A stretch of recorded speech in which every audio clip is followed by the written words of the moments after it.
I guess that's gonna be there the whole time. Yeah, what's that about? It's poor lighting. See that? You're good at lighting. Wait, really? Yeah, we're gonna get him. Hi guys, welcome to. Look at that.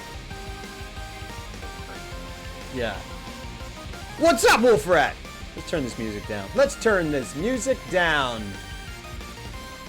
Welcome to Filmography, the only show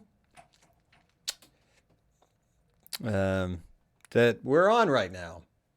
Did you hear what Bob Iger said about what Scorsese and Coppola said about Marvel movies? No, I didn't. This is not true. I love that there's a weekly update. Oh, it's because John Favreau just chimed in. Did he? Oh, he said, and wait a second. He said he was like, they have every right to do what but what he said was he was like, they've earned the right. 100%. And I was like, well, oh yeah, anybody can hate or love anything. It's a fair point. But it was a pretty good response. Oh. Green screen lighting is the worst thing ever. Yeah. Especially here. Thanks, man. Thanks. I didn't do anything. I just moved it. Problem over to a corner. He said a lot. Too much to paste. Wow. Basically, the Black Panther's as good as. What? Ew. I'm sorry.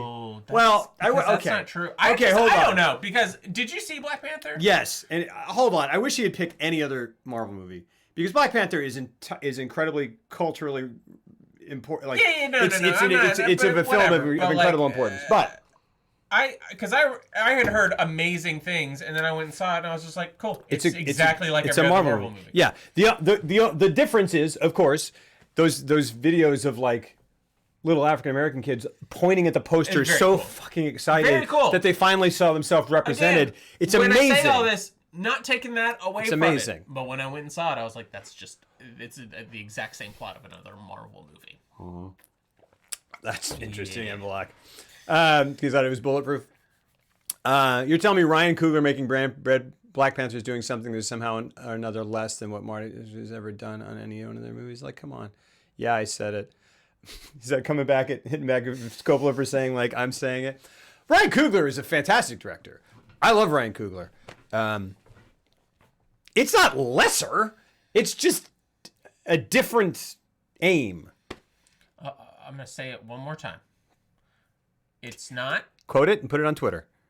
My issue is that it takes up 97% of the marketplace. And I think that's what Coppola and Scorsese's complaint is too.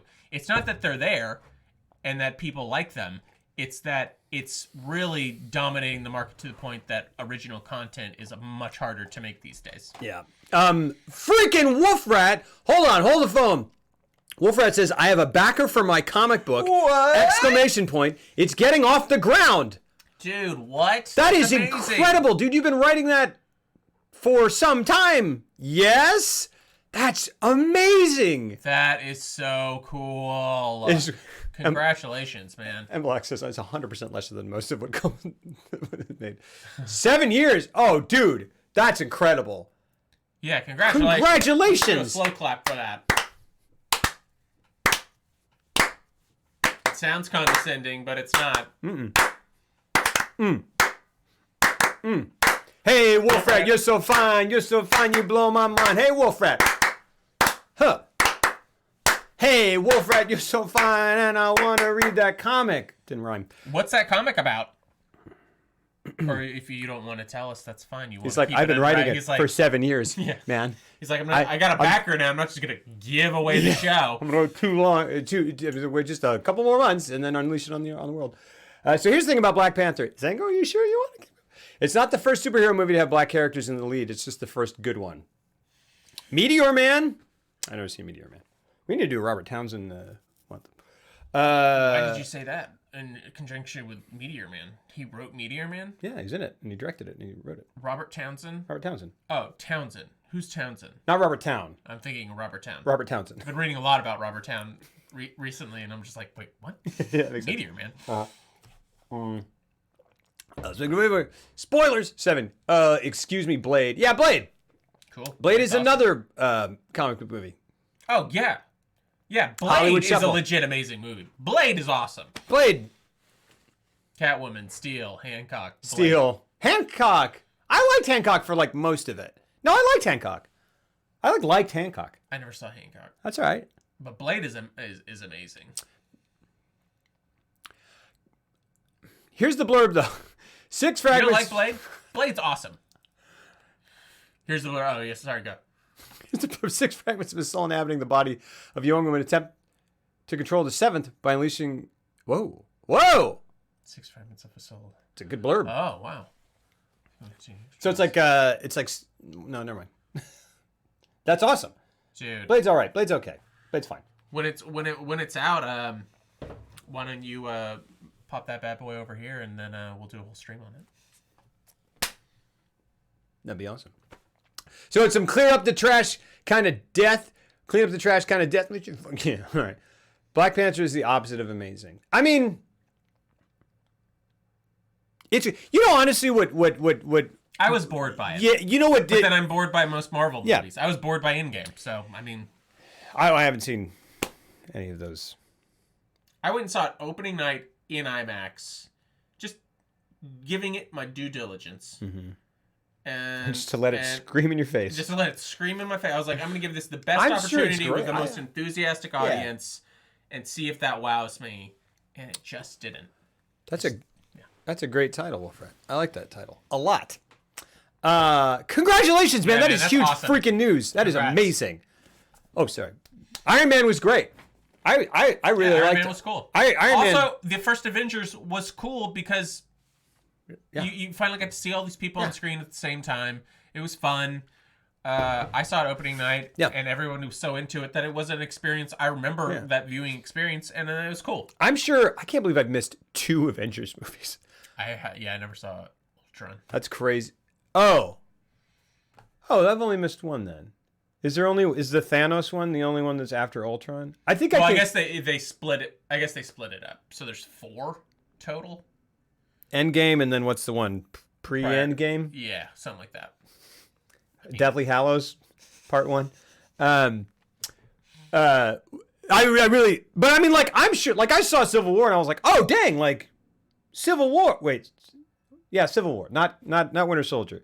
Everyone went nuts for Winter Soldier, and I was like, I don't get it. Civil War, I watched and I was like, oh, this is intense. There's like some relationship going on. I care about, dude. Marvel. I don't know why. Marvel movies are freaking solid. They're great. Yeah. They're great, and they're exactly what they are, and they're great. And it's a great. How many times can I say it's a great piece of candy? It's like Skittles. You go like, oh man, Skittles are great. Give me more Skittles. Yeah, it's just that sometimes I want a little bit more in my diet, and when my entire diet is being essentially like you're presenting me with a plate of food, and most of that plate is full of Skittles. It's like I love Skittles. Yeah. But like, I want something else. Yeah. I'm not gonna say like I don't know Scorsese is a steak or anything. I'm just saying. Yeah. It is what it is. Scorsese's like a Twix. Yeah. I'm saying. Walked out of Endgame when everyone came back from. Did you not want to know that? Is that the thing that happens? Never mind. Well, how far back are you going? Like, which ones have you? You haven't seen either of the last 2. Mm-mm.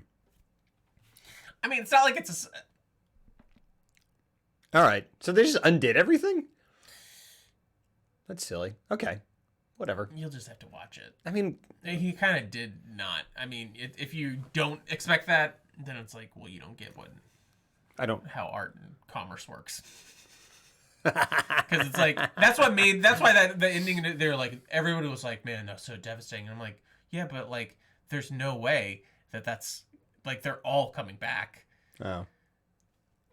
There's well, no way Okay. I didn't understand people's enthusiasm for that ending. They're like, it was so dark, and I'm like, yeah, but like, it's not.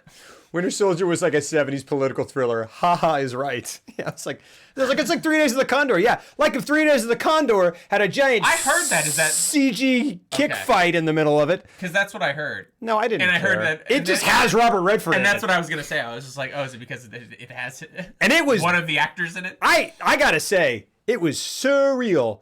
It was surreal to watch Robert Redford come on and talk to these actors, and I was like, what the fuck is going on right now? Is it like a big part Yeah, it's exciting. Yeah, absolutely. in Winter Soldier? And he's like talking. This is weird. And I was like, wow, Robert Redford is talking to Samuel L. Jackson. That's such a strange. I've never seen those people in a movie together. It's like very, very interesting. Yeah.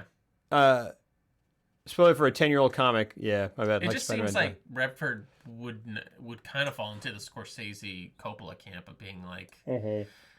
It just didn't seem like it would be his thing. Can you imagine they got like the only like they got Harrison Ford in it? He'd be like, ugh. He would bring it down to a crawl. He would just figure out a way. He'd go, Like when he is on, What- and he's what are into you- it, you're- it's cool. yeah. But boy, when he is not, you can. It's like he's dying on camera. Well, just- like, yeah. and not in like his performance is dying. I'm like, is he okay? Because it looks like he's shitting himself, and he's really confused about it. Oh man, When he was in Anchorman, I was just like, "What are you doing, buddy?" Yeah. I was like, "Oh, it's Harrison Ford, haha!" And then, you like, watch he his- starts acting, and I'm like, "Oh, this isn't your bag." Yeah.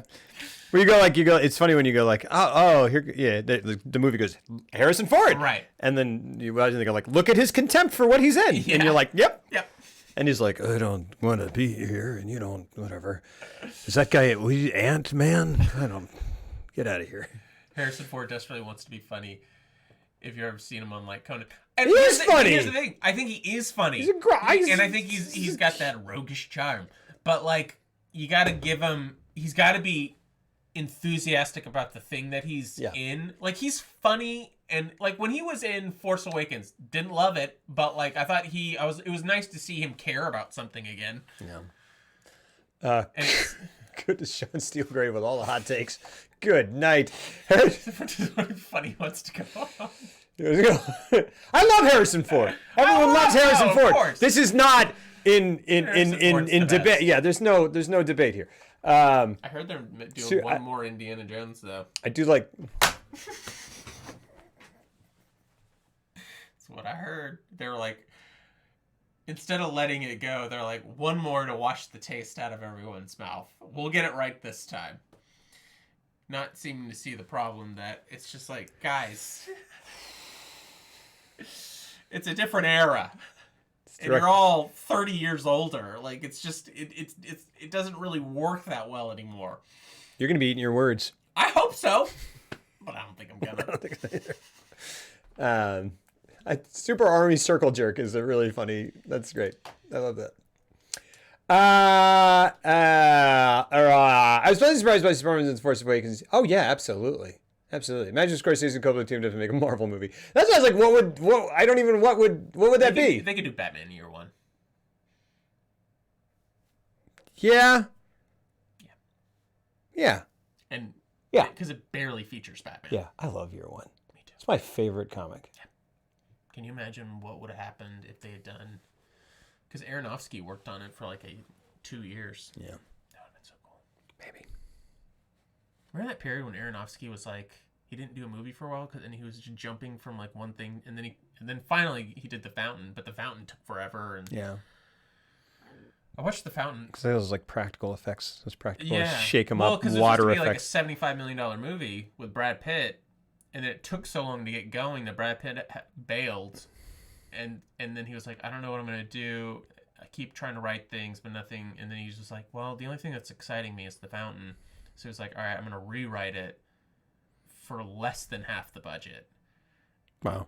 And that's what they did. And I was like, whoa. So Cool. it's supposed to be a much bigger movie, like open with Feels like a pretty big. huge Oh. Mayan battle. Oh. Like epic, like Lord of the Rings style. Instead of the like Just the corridor. thing where it's shot on a phone and Hugh Jackman's going, look at all those Mayans. Gotta get away from them. Goodness gracious. And then he's like,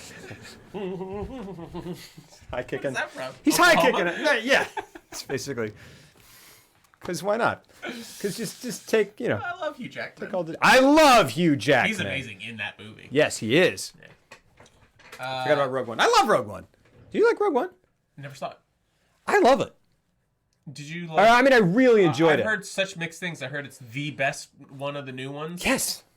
I think so. Uh, Best acting in any Star Wars movie ever.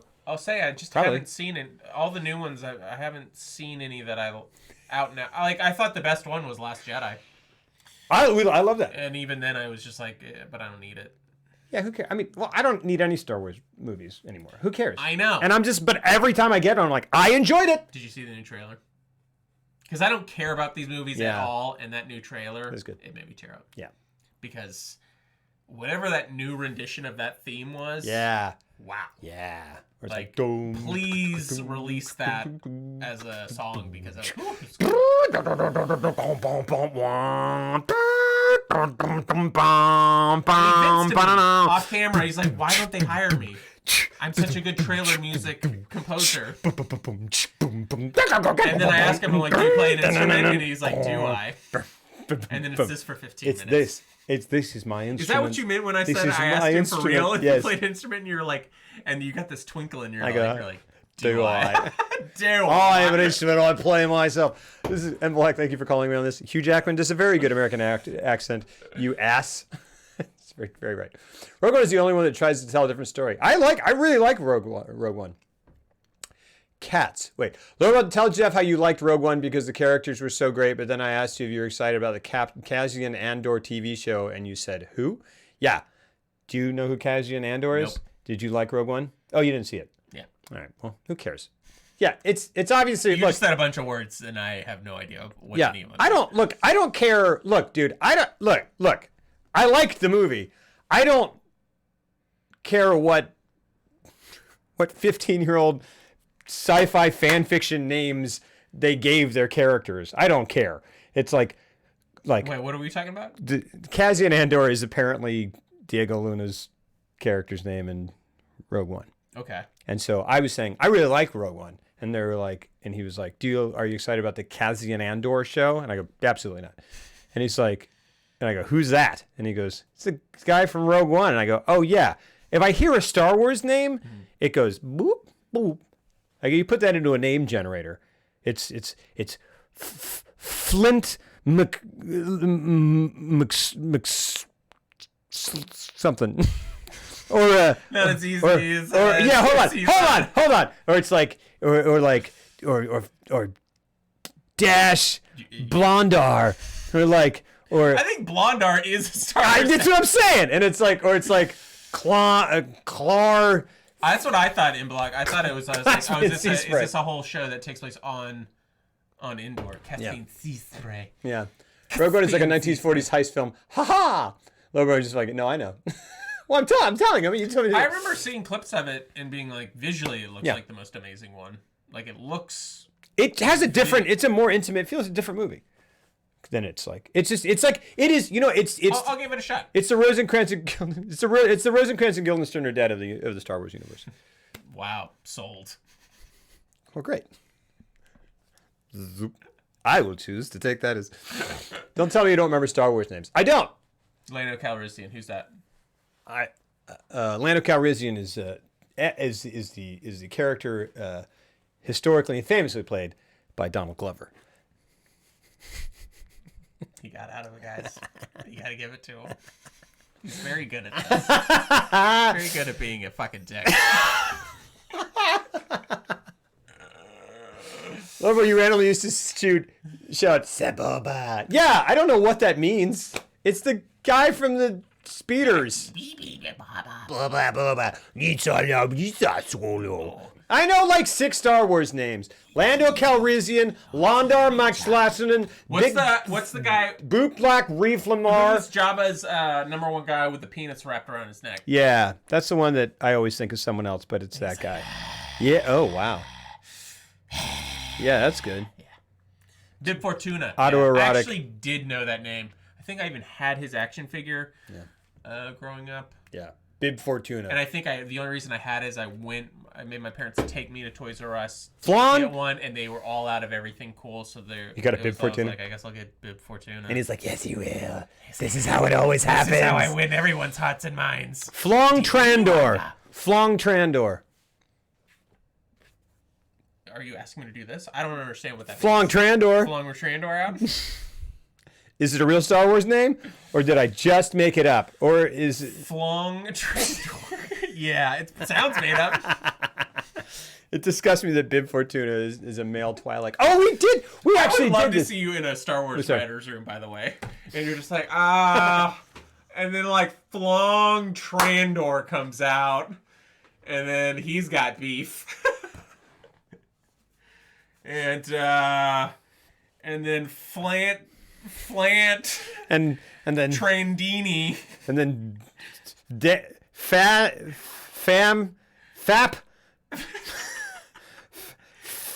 Fap Salato. McLeod and shut up. Fuck you. Who cares? I just love that your whole premise was that it's so easy to come up with, I with know. names, and you haven't come up with one Hold good on. name, even remotely. Fap Trandor's pretty good. Flon Trandor. I mean, I would put it on a T-shirt, but I don't think it's gonna make it in the movie. Do you remember when we did the review on stream of The Last Jedi? What do that you what think we I'm do gonna here? do? We did that. We reviewed The Last Jedi on. We did? Yes, we did. You No, were. we didn't. Yes, we did. We did. Yes, we did. We're getting to that very exciting time when we're starting to do so many that I don't remember some Yeah. of them. Well, we didn't That's do it. actually pretty cool. It wasn't. Yeah, I know. It is. Yeah. High five. I don't know if we're on episode 50 yet. I'm not sure. We're getting close. If we're not, I think it probably is 50. 50 might have been the last one. Frappador Squirtesian. Here's. See, that's pretty good. Elon Sleazebacano. This is a real name for the prequels. No, it isn't. It is probably because that's the guy who sold the death sticks. Oh yeah, that's right. What did you expect of a Sleaze Pagano? We did it when it was like it wasn't filmography yet. There was a couch in here. Do you remember that? That literally wasn't me. Who are you? That was not me. Flong? We've never done it on a couch. Flong? Flong? Flong? Are you having a stroke? Flong? We did. I will show it to you. When?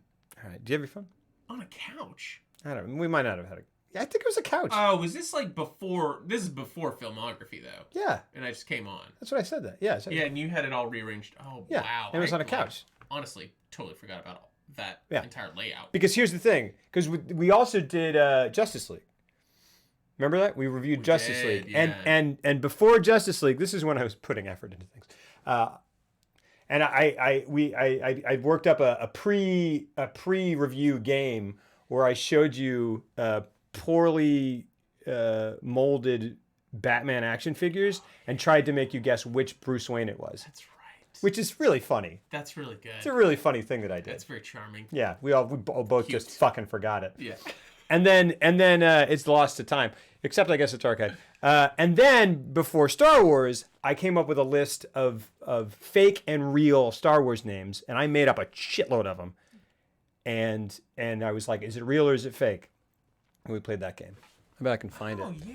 Remember when we were going to talk about a I would movie? love to see that. This is how you might be able to. We'll talk about Session 9 in a second. Hold on.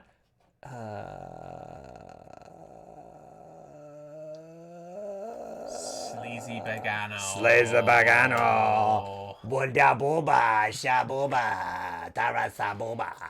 He doesn't like you. I don't like you much either. All right. Also, the style of music played by Max Rebo, Jabba's Palace Band. No, it's not. Is called. No, it's not called Jizz. They didn't put it No. together. It's like it's a. No, it It's is called not. an acronym. Yeah, It's just J. We're JIZZ. yeah. What does it stand for? Jizz. We were like a jazz band. Yeah, we're a hip jazz band. It's jizz? Like, because I just went immediately to spunk, but like, I can't say spunk. You can't call it spunk on air. That's worse than anything. Well, it's what's worse is that you think that's offensive, and that's like something from the 1930s. I got a little spunk in your eye, kid. We gotta get More out or of here. less. We gotta get out of here. All right, welcome back. Can we just debut what the image for tonight's gonna Yes, be? yes. Wait. There was a black leather couch. Fabulous good. What else would you expect? Played by an Aussie. Oi! Elon Sleazebagano is an Aussie. Jizz was his genre of music. Jizz Whalers, good gravy, was what was what they called my mom when they stuffed me in a locker. No, bro, you're such a jizz whaler, bro. Who specialized in the genre. Max Rebo and his band. His name is Max. And his band were popular jizz whalers. Like I gotta give him maximum jizz whalers. With an annotation. Lobro, I have a question. Okay. Ejaculate. Thank you. Spunky Brewster and the... Stop it! Lobro's awfully spunky. Gosh darn it! Garglers. Hey, Lobro Cop. Hey. What's up, MM7? Guess what? I tried to watch Session 9 today, but something went wrong with the copy I had.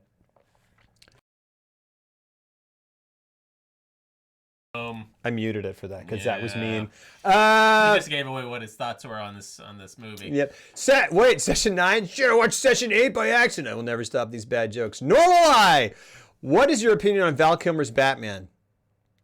His Batman's the whole movie. Fine. I'll say this much: I like watching that movie, but then I like watching Batman and Robin too. Yeah. Okay. Yeah, Batman Forever. Oh, Batman Forever is like fine. Yeah, it's fine. It's fine. He's really dull as Batman. Though. It really is. It is this dull. like he's like a cipher where it's like but it's also like it's a choice. But it's also just like there's nothing. There's nothing there because when they cut to like his anytime he thinks about his parents, it's pretty funny because they do these dramatic angles and stuff. Yeah. And these crossfades and it's just him going like this. Like the look on his face is real dumb. He looks pretty good in the cowl sometimes. He does, yeah. But there are a couple where it's just like it almost looks like he's cross-eyed. There are a couple shots where it's just like his eyes are too. Yeah, it's like weird. What's Nicole Kidman's Dr. Chase Meridian. Fuck, Meridian. That's the like Where most Bond girl name I've ever heard. Immediately is just sexually harassing the fuck out of Yeah. him the moment he shows up. He was like, "What do you do?" She's like, "I'm a professional psychologist. Never fucking." Oi, oi. She's like, "You want to be my sleaze Pagano?" She can't get one sentence out. Yeah. Yeah, like Batman Forever and Batman and Robin, they're bad, but fun bad. They are. Batman Forever is the Marvel movie of Batman I want movies. Dr. Chase Meridian and Dr. Christmas Jones to team up. Oh my gosh. And I want Holly to see that Goodhead? movie. Who's that from? That's Bond. Is that Bond too? Yeah. And then they were like Pussy galore. Yeah, and then they were just like, fuck it. Yeah. Nah, just name her Pussy Galore. It's so funny. It's so funny that Austin Who's the Powers. villain in that movie? The Jizz Whaler. Well, let's just go for it, guys. Sorry, it's so funny. I Dr. Holly Goodhead. You know what? I've been out of the game for a little bit. But you bring me back, the Jizz Whaler. I'll fight you. All right, yes. Oh. Dr. Amanda Fellatio. Come here. You're going to help me fight this Chechnyan rebel oligarch. What's his name? The giant human penis. What? They've tortured me good. They've given me 27,000 Viagra. And I shoved a bottle up my ass. Didn't make a lick of difference. I've got a raging erection like I have since I was 28. What happened to the Sean Connery just then? Dr. Sally Blowjob. Dr. Chase Meridian is the worst therapist in the world next to Dr. Loomis, who felt the best course of action was to shoot his patient off a balcony. Who's Dr. Loomis again? Yeah, Dr. Loomis is... Who? Yeah, I can't remember. That sounds very familiar. Halloween. Oh, yeah. Halloween. Yeah. Where he, from the get-go, has lost control of his patient. Yeah. Instantly. Yeah, he's like, where is he? And it was like, he's a seasoned veteran. He knows what he's doing. He's like, he's never once had his patient in his custody. Come on, Donald Pleasance. He's very good in it, though. But there's the together, because Donald Pleasance. Oh yeah, Dr. No. He's Spectre guy. Spectre guy, yeah. What's his name? Well, he wasn't in Doctor No though. No, but he was in. He's one of the guys who played He's not head in of Spectre. Goldfinger. What's this guy's name that I'm trying to think of? Head of Spectre. Blofeld. Blofeld, yeah. Blofeld. And he's Dr. Loomis. Dr. Loomis. Donald Pleasance played the shit out of the role. Blofeld, thank you. Dr. Sully Blofeld. I love Halloween. That's right. I love Halloween. I love it a lot. Okay. Here's something I didn't love. This is... And it's going to be the movie we're going to talk about tonight. Man, it's too bad. I really don't like to... You know, and like the thing is... Go ahead. The thing is that's last week's movie. Yeah, here we go. We're fixing it. We're fixing it. I didn't know anything. Yeah, I didn't either. I knew zero about this movie going into it. I knew it was directed by the guy who did The Machinist. Oh, he did, huh? And then he did that Trans-Siberian. Trans-Siberian and The Vanishing on 7th Street with Anakin. I've never heard of that in my life. I've actually seen that. Is it good? And so I don't know, like. Did you see Trans-Siberian? Yeah. Is that good? You know. Really? Because I heard that was good. I haven't seen really anything. I saw The Machinist. Machinist was I like fine. Trans-Siberian more than The Machinist. Hey, look, there's proof that we did it. There's us in Oh, front yeah, of the... you're right. Sorry, yeah. Holy shit. Yeah. Suck on that. Sorry. Yeah, no. So I went into this movie not knowing anything about it. I was immediately taken aback just by the overall look of it. And could have been a great You'll reveal. bring it in there. Hold on. And here's the thing: as the movie progressed, what initially I was like, oh, this has a very it's got a very low budget kind of look to it. They shot it on video cameras. Yeah, it looks like a BBC. And then it became like the thing that I loved the most about this movie, and kind of one of the few things that I really did like about this movie. Now, what you're seeing in the background It's here his reaction. was the other high point of the movie for me. Hey, Jeff. Which Hey, Jeff. I told him because again I didn't know anything about this movie, and when that happened I had to go back and watch it 2 more times, mainly because like I thought it was so funny, but I also just could not understand the context for why he said it. Yeah. And then the way the camera pushes in on him and everything. Yeah, oh yeah. And like they cut back to the guy he's talking to, and he seems also just as befuddled As an actor. He just goes, and his character, he's just like, I don't know what to do with that information. Yeah. You're telling me fuck you. I don't know what. Danvers Asylum is gorgeous. Yeah, hold on. There's a message from David Caruso. Hey, Jeff. Listen, No, what's man. that, David? Listen, man. Yeah. I got one message for you, and it's hold on a second. And that is this message, real quick. Fuck you! Oh! Fuck you! Oh man, I can't. I'm ruining it. Oh well. Yeah, I don't know. I just, I thought, I didn't know what this movie was going to be. It's got an amazing opening shot, and with the chair, the camera's upside down with the chair. And then all, Yes, and then it all of a sudden does. it's about Yeah. asbestos workers, and I was like, Which I okay, was like, I that's wasn't cool. expecting that. I'm in. Let's do it. Yeah. And I don't know.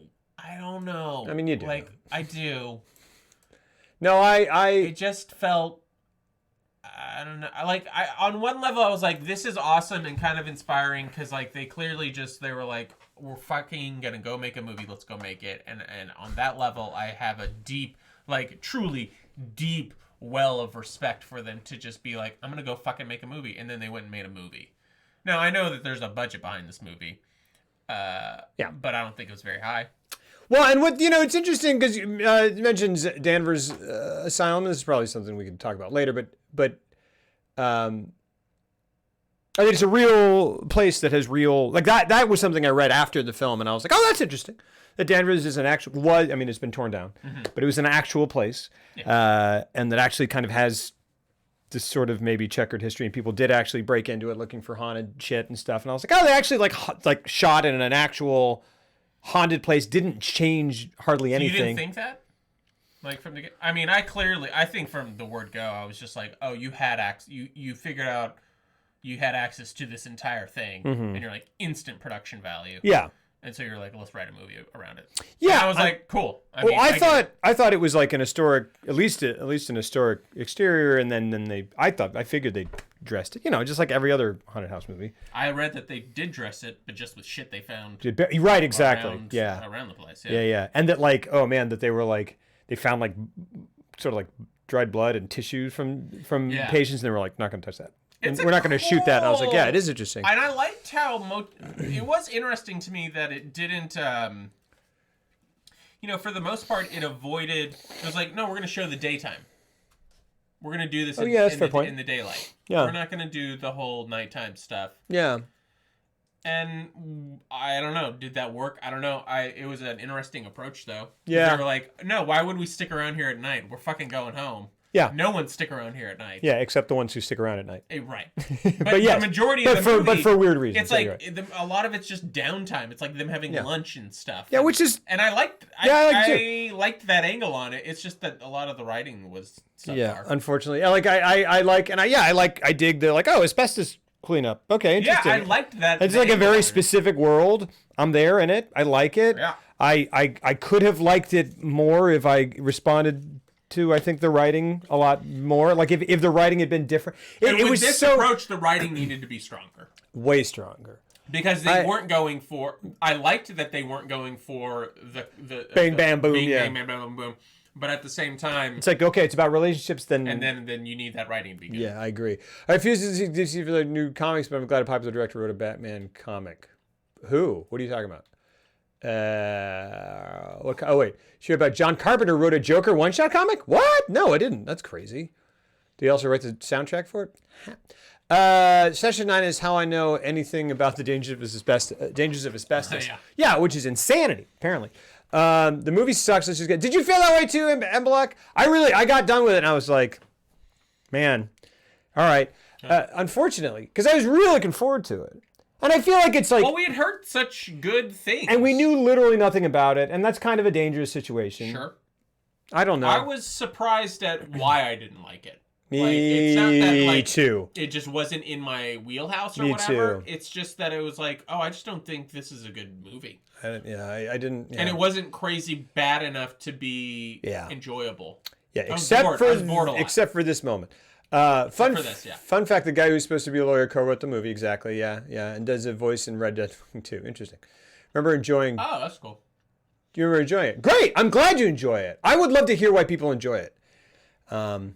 Shame. I at least got through it, Ella. Maybe enjoying is showing. Too late. You already said it. I'll just say carry it like a scarlet letter. I was studying those Kirkwood asylums. Oh, that's awesome. Yeah, dude. If I had, and honestly, if I had read up on the history of it or something, like maybe I would appreciate it more. Like, I mean, I don't know. Is any of that like? Surely, and there's that other thing where they had that, like, they told that story where he's like, what is he, peeling a fucking apple or whittling a stick, and he's like, oh, I thought that was genuinely terrifying. I was also like, this is too grotesque for the scenario. I was just like, he was like, yeah, and then this happens. Yeah, and well, the way he said it, the way it was written, I was like, oh boy. He's like, well, you guys know.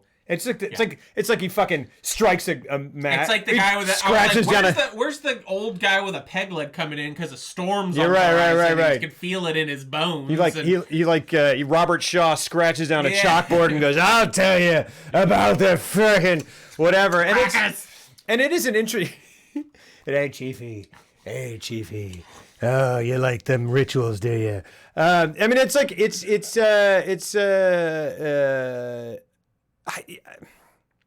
I don't know. I just that there were several scenes where it was just too exposition-y, just in the just hammered home kind of. Oh man, like everybody's a type, and then because it's got a unique presentation, it was just like Sorry. What was that for? No, it's just, don't worry about it. Satanism freaks me out.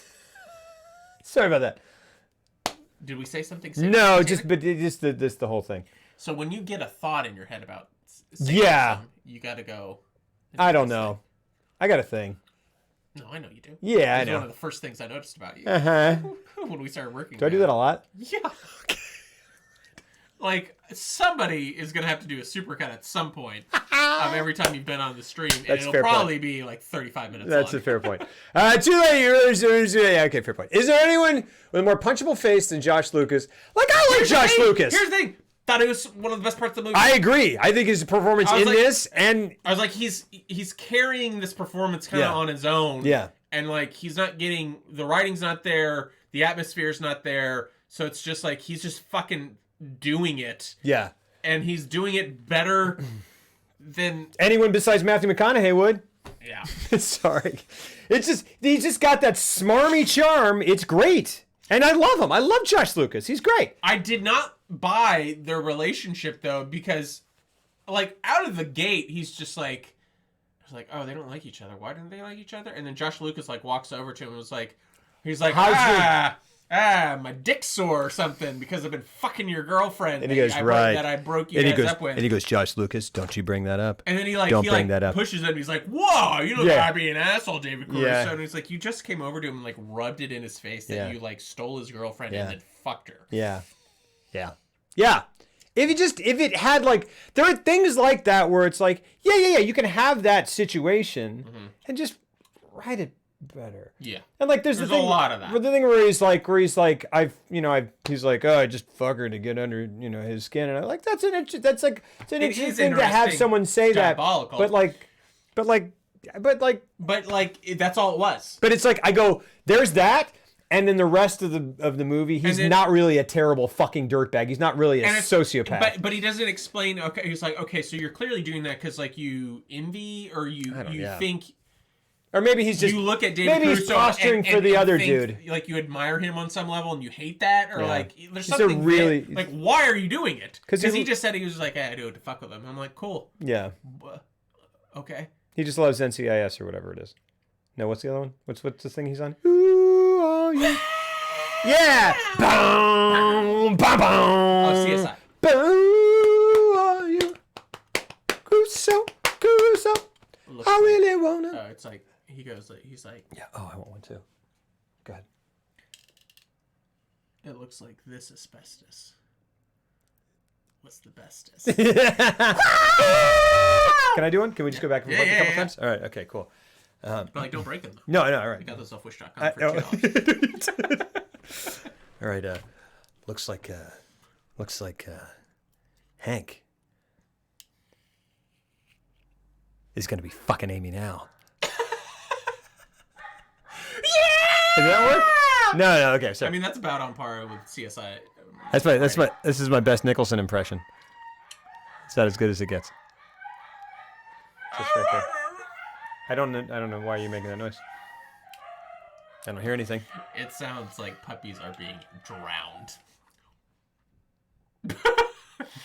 That was great. Yeah, fine. Josh Lucas is definitely good. The main dude, Gordon, was good. He was He's good. great. He is very good. I like him. I do like too. him a lot. He goes, hey, Lily talks like this. Yeah. He's like, oh, hey, what are you? I'm like, you're cultured. Yeah. I go, cool. What are you doing in fucking Boston or wherever the fuck this is? I love him, but I like a big Celtics fan. I'm a real big Celtics fan. Whatever. Yeah, he's got that Irish, Scottish.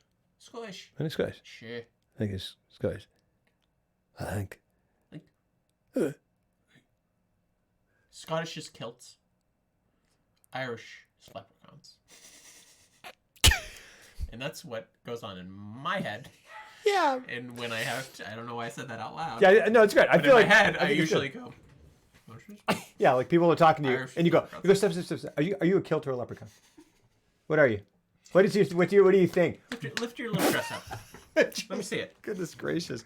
I hate my wife. I hit my head. I hate her. I hate her, And David it was sad. Like Caruso. I liked how I liked that moment because he looks at David Caruso, and he's like, Yeah. it's on. He says it inexplicably. great. He's just like, I hit my wife.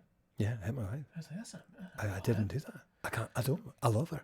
I love her, David But Caruso. she poured a comically large pot of boiling water all over me. It seemed fated because they dollied in on it like a motherfucker.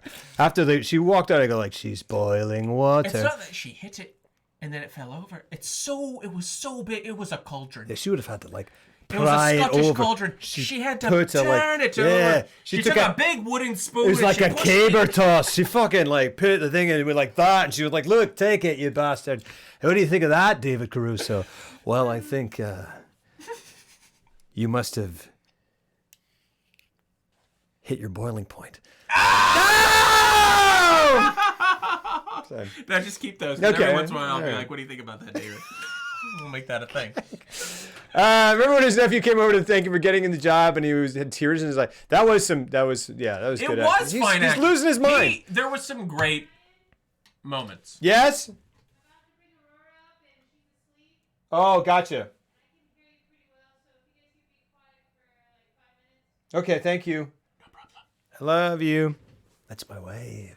That's your wife. Yeah. Would you hit her if she? No. If she. I know. I was like, this But is what not if it was like a really large pot? that she like had to try really hard. Look, man. She basically just said, if we don't shut our Irish mouths. Because that's what we're That's doing. what we right are. now. We're not Scottish. No. She said, if you don't shut it, how can I pour?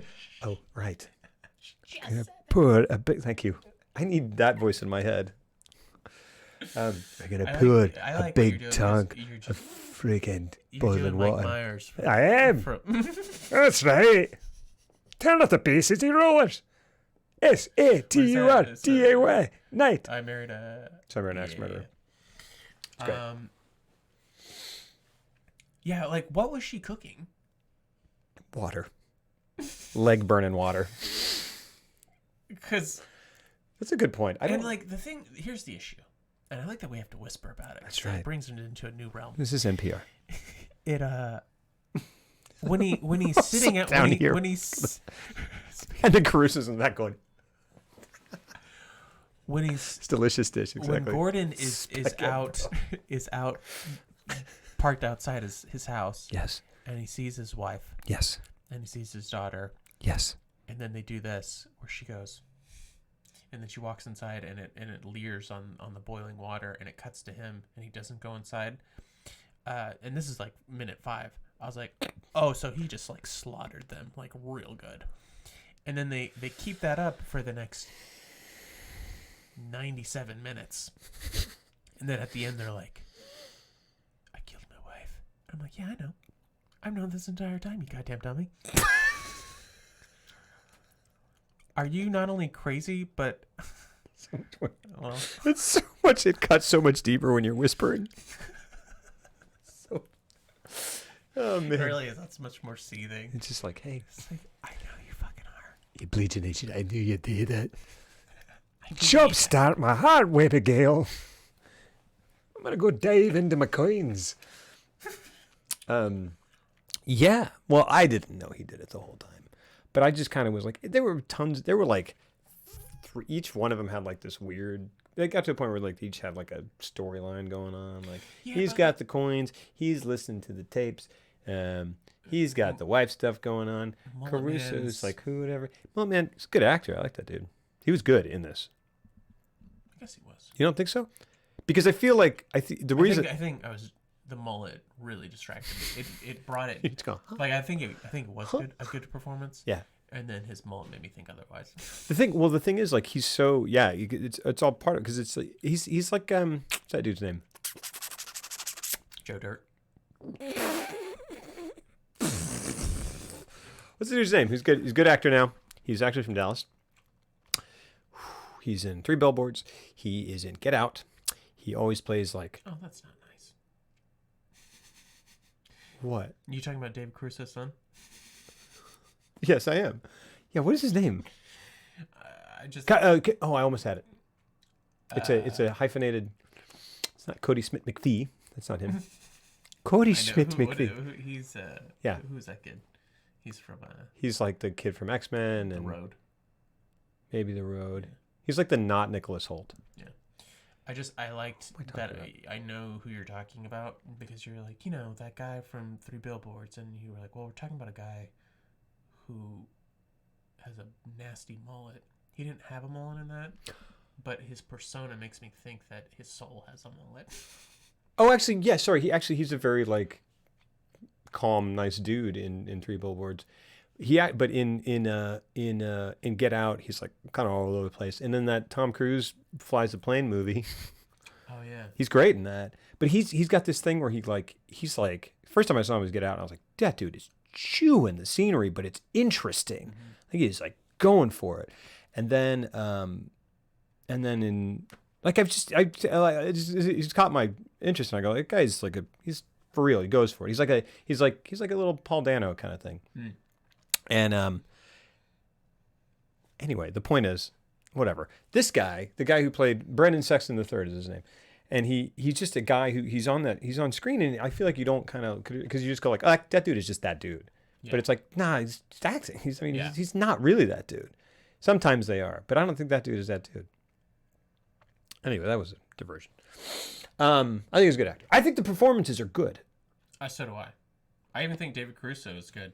You guys keep talking about Caruso, and I didn't think he was bonkers. This neither did I. I was expecting it. Frankly, I don't know why. Anytime I've ever seen him, he's perfectly fine. Yeah, he just does this a lot. Yeah, he's just really cool.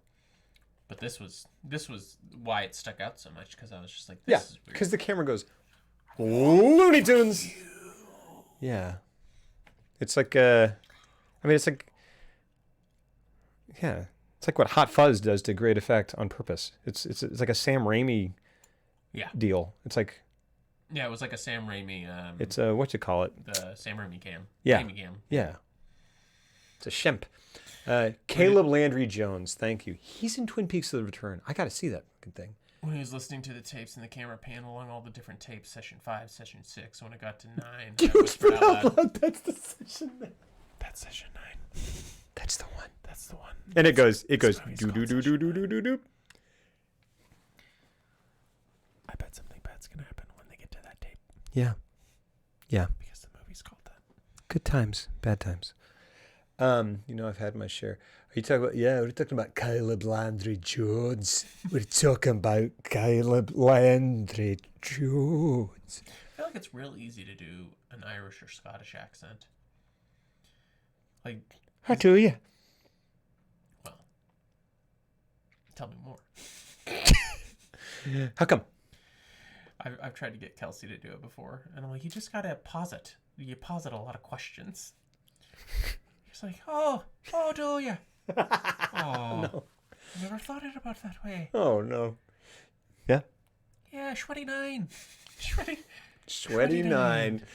I got Kasha to do a Schwarzenegger impression one time. I was like, because she was like, I don't want to do it. And I was like, do it. She's like, do it. Yeah, I was just like, just go like, ah, ah, ah. Yeah. She was like, I don't want to. And I was like, do it. Just go, ah, ah, ah. And she's like, I don't want to. And she was like, ah. And I was like, that was great. It's exactly how that adult man talks. Yeah. Maria. Maybe we'll have to do an impression. Did you? Wait. Why do I feel like there's about to be? Oh, I made my wife do an impression. Is that what you're saying? Is this about turning into a sex thing? Let's move on. So yeah, let's talk about the yeah. let's yeah. Let's talk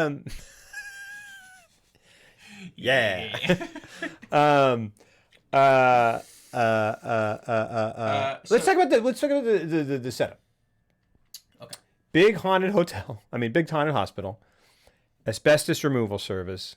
But here's the thing about the setup. This is the setup that confused me, because Gordon, they're taking a tour of the place. You realize that they're asbestos workers. They're bidding for a job to clear all the asbestos out of this massive psych ward or whatever it is.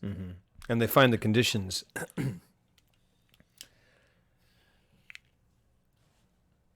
inhospitable. I thought you were going to say unsanitary, but all right. Okay. Because it's hospitable.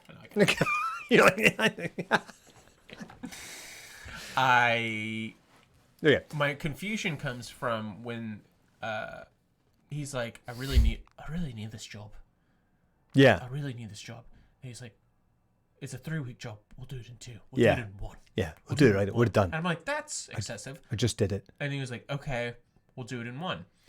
And then later he says, well, we got a big fucking fat bonus. 10 G's, because we're doing it in 1 week. And I'm like, okay. Yeah, isn't he trying to save money by... Yeah. So it's just like, why... Yeah. why not just do it for 2 weeks and just pocket whatever extra? You know what I mean? Like, it didn't make sense to me because I'm like, oh, so he just paid you a bunch more money anyway? Yeah, I don't know. That was very confusing for me because it was kind of like the whole plot of everything. And did he kill his wife and child before that moment? Mm-hmm. So, where is that? I don't know when it happens. I don't know when it happens. Oh, I guess. Oh, it happens that first night. Yeah, maybe. Because he gets it. He says I came home, I had flowers, and wanted to celebrate with her. Yeah, fair That's point. what it was. You're right. Good call. And a bunch of teeth, silver dollars in the walls. It's That coming was back cool. to you. That was a cool moment. Yeah, that was cool. Like when And- and you're like, where are all those from? And then they go to the other side of the wall, and you realize it's a furnace where they were burning people like corpses. The issue with that though was when he put the brick back in, and they cut to the other side of the wall. I was like, because when he pulls the brick out, like money like pours out. Yeah. Like there's a shitload in there. Yeah. And then it cuts to the other side, and he puts the brick in, and it's completely empty. Yeah, there's and I'm like, there'd be like, there's no money slide. yeah, there's no money slide. It should look like Scrooge McDuck in there. It was And interesting. it doesn't. Yeah, but yeah, that's a fair point. It was just a small pocket of one. Who cares? But you're right. But it is interesting. It was because then he like does that, and he's like, and he's just like, oh man, and then it goes like, he took off to casino school. That are alive, you are That's what he said. That literally just Yeah, made my eyes white. it really did. I know.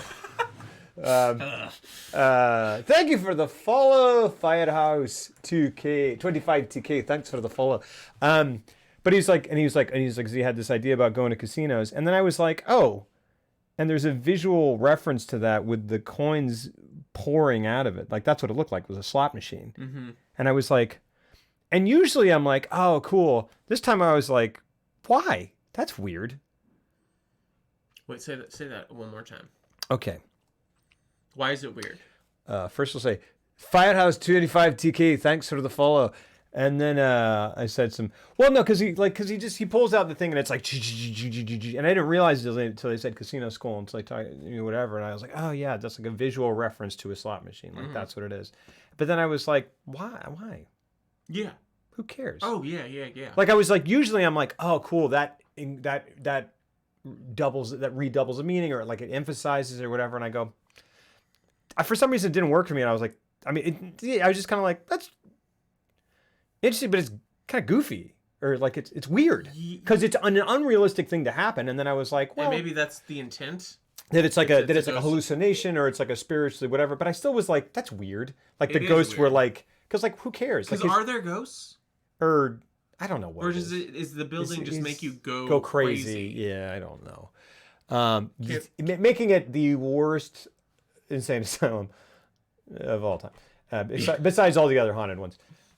This is very like The Shining, right? I mean, that's what it's trying. Yes. That's what it's. I mean, I don't know if consciously at the beginning, but it is. I mean, that's exactly what it's doing. It's like lo-fi realistic. The Shining. But it happened so quickly. I think that's why. Yeah, he just immediately goes crazy. Because when I mean I knew it, they save it till the end, but the end reveal is that he killed his family, but he kills his family at the very beginning. Yeah.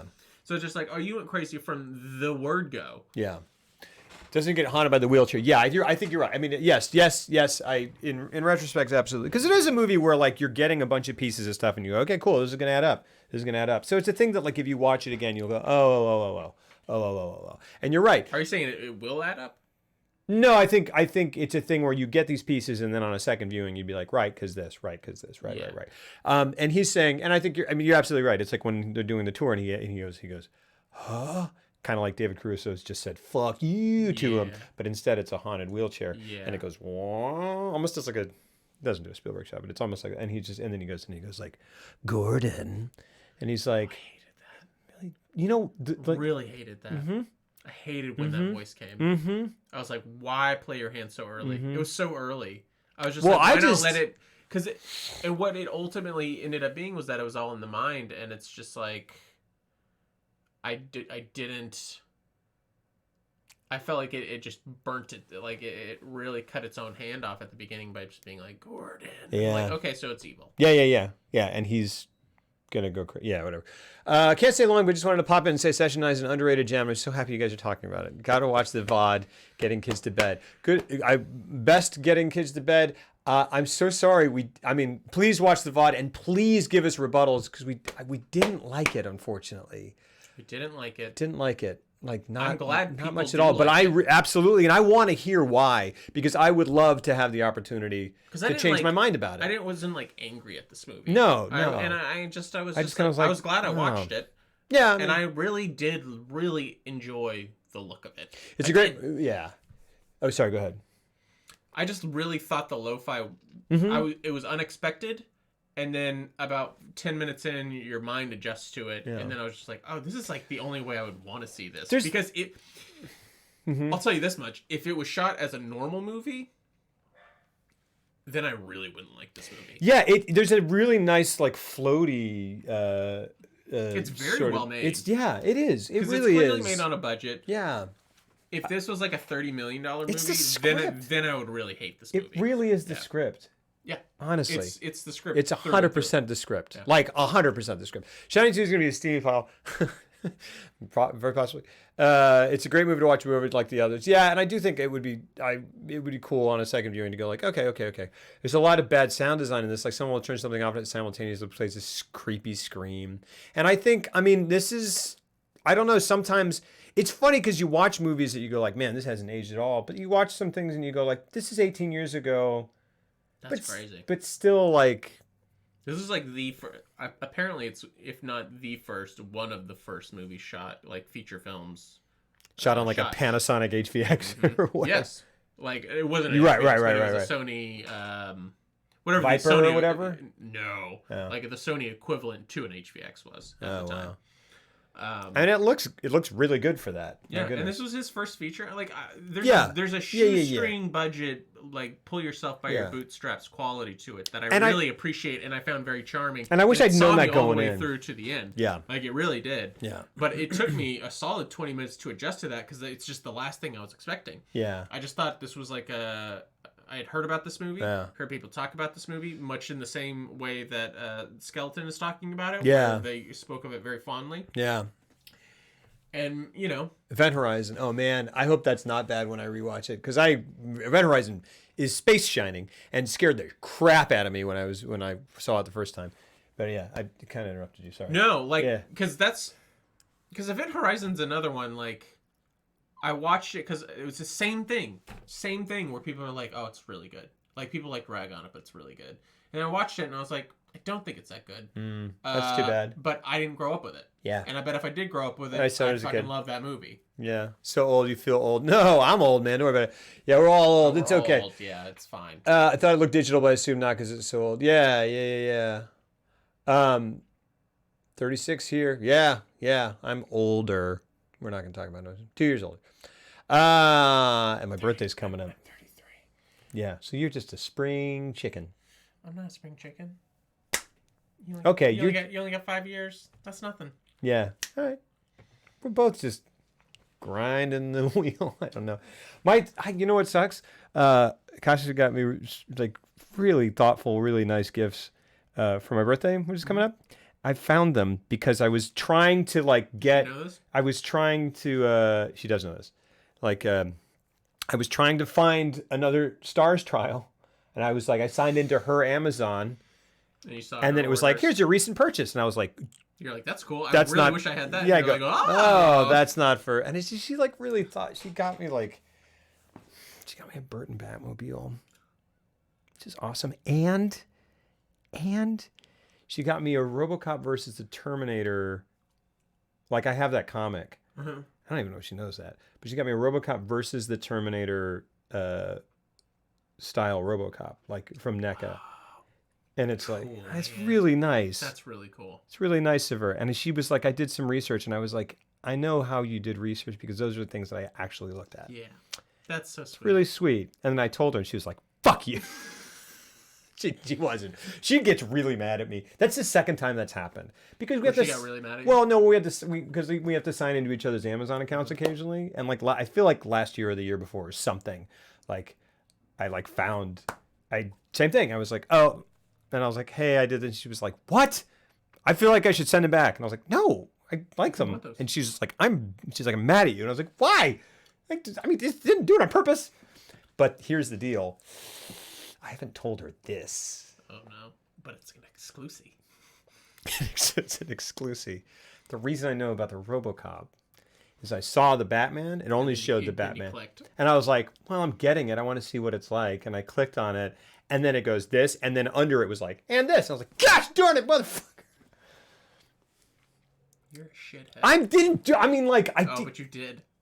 I didn't. Oh. Don't do that. You did, That just makes me wrong. You can't just make me wrong with a sound. I just did. I did it because I wanted to see. Yeah, you did do it. Stop it. You're I like, filmed that. Oh, what's that? It's like, well, and then you went, birthday. I didn't buy that, but I'm the only person that would enjoy that. That's for me. Click. Because like, She's like, oh, look at that. because like more things. For I me. didn't, but I didn't, and I just immediately was like, son of a, because like was like, well, I'm You're like, getting son it. of a click. I didn't mean to do it. All right, good night, scheming. Oh, she got me all my favorite toys. Yeah, sweet. That's cool though, man. And yeah, and I sometimes I go when someone gets me like a gift that's like very in line with, like I'm like that's a good gift for me, and then I go, also, what do you think of me? Like I go, yeah, that's what happens. Like, because I mean, Kelsey has bought me a couple Batman figures and stuff. she, and... you know, it was really sweet of her. Is she was like, hey Brian, help me out. Like, which one of these Batman toys is like the coolest? Really? Toys? That's cool. Really sweet. She got me one of my first Mondo posters That's cool. when I was first getting into it, and we were first So it's starting to her date. fault. So it's Remind her. her. Yeah. My bank account is just suffering. But no, but it was like really sweet. She was like, she goes, hey, is there like a cool Batman? I can't remember. I think she was like this one or this one or this one. I was like, yeah, these are great. And it was like a black and white thing. And I was like, that's awesome. I was like, yeah, that's perfect. And like, and she's like, which one do you think I would like? And he would like. And I was like, I don't know. I think any of those would be good. Who gives a shit? It's Jeff. I don't care. Stop bothering me with this. You're like, shut up. Click, I go, I am looking click. at RoboCop. I'm doing something right now. Click. No, I can't. She was like, I just was like, yeah, I think this one's a cool or whatever. And like, that was like, that's really sweet. Really sweet. To like, What's such a bummer is that to consult. it fell off my desk and it yeah. broke. And it just broke. And it's a bummer. It sucks. And then I brought home yours. And I was like, look at this cool thing. And I could tell she was like, that's really cool. Yeah. She was like, but you broke mine. Yeah. So, Well, because ours is from Wish.com and it's made of rubber and won't break. She was like, but I'll figure out a way to break that. Did she say that? Okay. But her eyes did. Good night, scheming. All right, back to session 9. Fuck you. Yeah, like. I'll tell you one moment that I really did like. Is it the same one that we already talked about? It's okay. You see, this is you're gonna turn them against us. Okay. We don't want that. Okay. There's a moment Okay. when Josh Lucas goes to get the casino coins. Out of the wall slot machine, wall slot where he goes chink chink. Come on! He literally says, "Oh my gosh, it's so purposeful." And he's like, "Come on, big money." He literally says, "Mm." and he goes, and he looks up, and Dustin Hoffman and Tom Cruise are coming down an escalator for some reason. It's like just toothpicks start falling. I just realized he literally says, "Daddy needs a new pair of shoes." He literally says that. Yeah. So it's 100% purposeful, and it doesn't add anything. I feel like he can tell that that's a shit line, and he's still figuring out a way to make it work. Yeah. Which is why I was like, he's quite good in this, given what he's given. Yeah. Yeah. But when he's walking away with all the coins and everything, and he starts to feel like he's being chased, he looks down the hall at one point, like this really creepy long hallway. And they use that hallway quite a bit, and to good effect because it's a very creepy hallway. Mm-hmm. And he turns around and he sees a figure at the very other end, and that was genuinely creepy to me. And I was like, "Ooh!" And then he sees it, and he starts kind of running, and he can only see he can't see because he's only got a flashlight, so he can't see anything behind him, and like there's just darkness, and then darkness right in front of him. And you know that feeling when you sense something or you hear something and you're in a very darkened space and then you have to turn your back to it to get out of that space? Yeah. That's a very, very creepy feeling. And I felt like that scene did a good effect of conjuring up that feeling. I get that sometimes when I turn the lights off and go up the stairs and I go, something's behind me. Yeah. Or like... Do you say that to yourself? Yeah, and I go, or do you say it out loud? Sometimes... I hope you say it out loud. I have sometimes... Like, something's behind me. I have sometimes made like a stupid noise to be like, well, you can't exist in this world if I go, fuckity fart balls. Like, you can't scare me if I'm like, shitty poop fuck piss ball dick Fuckity chip. fart balls, fuckity fart balls. Yeah. And then the other thing that I do sometimes is like, and I can give this to you. I'll give this to you. Sometimes, I think I've told you this. I don't need it. Like, okay. Yeah, I probably shouldn't. Dang. Yeah. Big old I no. walk through the darkness. You know Walk what I mean? through the valley of the shadow of death.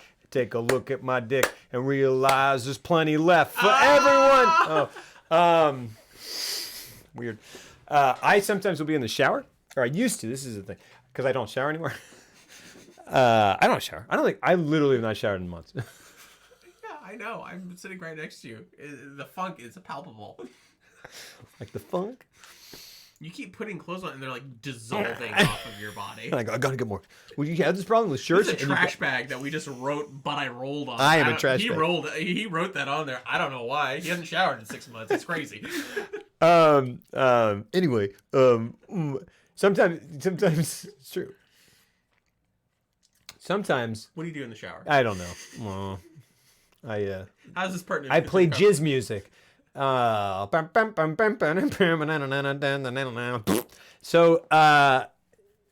sometimes I'm in the Given how shower. you react to scary things, it wouldn't surprise me that that's how you masturbate. Where you're just like, yeah, it's like a little foghorn, leghorn, jazz band music thing, and then What I say? What? Oh, son. Okay. Well, son is weird to say. But sometimes I'll be in the shower. I used to. This doesn't happen anymore. Because I haven't been in the shower in a long time. And as I like close my eyes, because you get in the shower, you close your eyes because the water, you know how a shower works. Close your eyes, and then I just imagine that there's a small, scary baby monster, like a baby looking, like a kind of like a small, like green or I don't know, Buddha-ish kind of bald thing, and it's just looking up at me while I'm in the shower. Okay. And it's just like, I'm gonna bite your little dick off. And I'm like, dude, little, come on.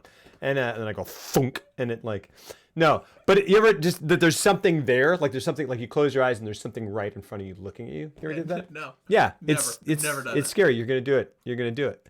You're gonna think about it. When I get in the shower, it's actually very therapeutic, and I do some deep thinking and meditation. Yeah, not anymore. You're gonna be thinking. You're gonna think about a monster baby. Little green Buddha goblin that's gonna chomp your dick off and is looking up at you It's going, hey. from beneath your balls. Yeah. Going, I'm gonna bite you. Yeah. And that's how you spend your time. Yeah. Sometimes I try. Have you ever And done you this? and this thought is so real to you that you don't shower anymore because it's Well, scary to you. This I feel like I got it out of context. I could see. How often do you shower? Never. Like for real? Never. Do you shower once a day? No. Once every other day? No. I literally don't remember the last time I showered. I think probably the last time I showered What do was. you do? You don't have a funk about you. I know. It's because I never shower. That's not a solution to that problem, though. Being like, it doesn't smell, it's okay. I think the last time I showered was. You really don't know when the last time you showered was? No, I really don't. The last time I was going to shower, it certainly has been longer than this. The last time I was going to shower was when you guys picked me up, and I was going to shower off the You paint. went to another city and Yeah. and rode a bus in that time period. Uh-huh. Yeah. And that was also like 2 weeks ago. Yeah, I did, and I did a You shoot. haven't showered in 2 weeks? Absolutely not. Do you bathe? No. I take 2 showers a day. You do? Yes. Really? I'm saving. Minimum 1. I'm saving water. I have to. I can't. I'm not myself if I don't take a shower. You think it's just not showering that Austin heat, bro? Yeah. Look, here's the thing. I cracked the code. I don't think you do. I've not showered for long enough that my body takes care of it. Is that what you think's happening here? Yeah. Do I smell? My feet always smell. Doesn't matter. I don't smell. But how do you know that if you're not showering for just weeks at a time? You're Well, just smell me. my feet always smell. Smell me. You don't smell bad. Yeah. I mean, I have a smell. But do you, No. like, under your pits? No. Do you just reapply deodorant over and over? No. I never use deodorant. I don't use any cologne ever. You don't use deodorant? No. Not at all. What? Yeah. How is this possible? Yeah. We have to stop talking about this movie and break all this down now. Okay. Because it's hot outside. Yeah. I'm hot right now. If I don't wear deodorant Yeah. within 2 hours, palpable funk. Yeah. Not me. Sorry. And you just taken like 2 weeks worth of shits and you just got that nasty funk butt? No, I wipe my ass. Yeah, but I mean... What I mean What are wiping you your- doing? I plop her down, pants go up, And I just go, cut out the middleman. no time. Yeah, exactly. Yeah, but like, yeah, you wipe, sure, but like, that's not a deep clean. Maybe it is the way I do it.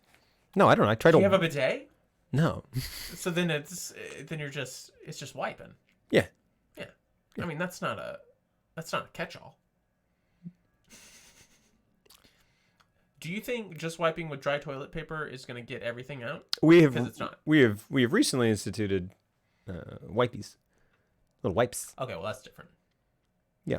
That's That's pretty close to a bidet. That's almost. last couple of years. Yeah. Okay. Okay, so that But for All right, like, well that actually is a huge question that I had.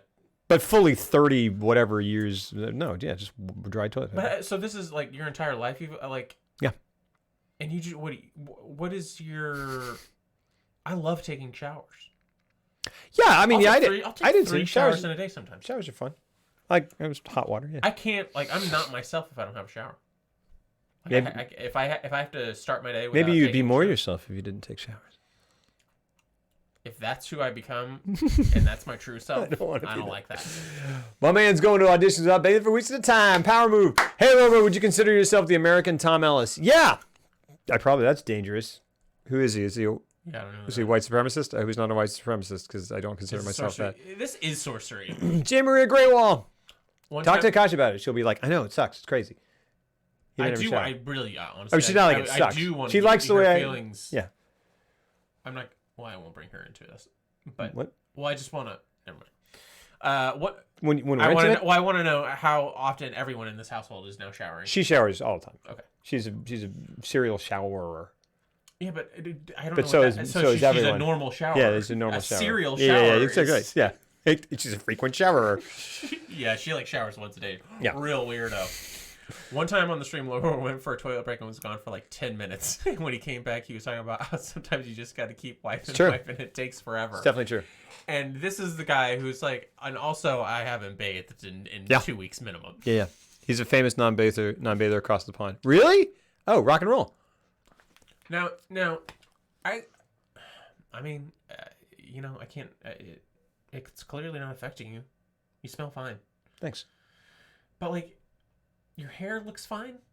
Because like, if I don't, I'll sometimes intentionally not wash my hair for a couple days. Yeah. Just to give it that greasy look. Mhm.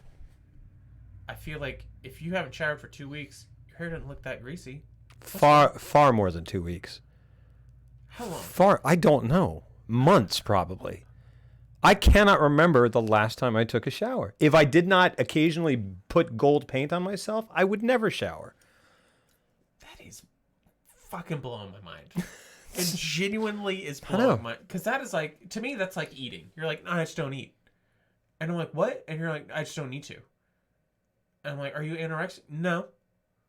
Bulimic? No. Yeah. I just don't eat. Yeah.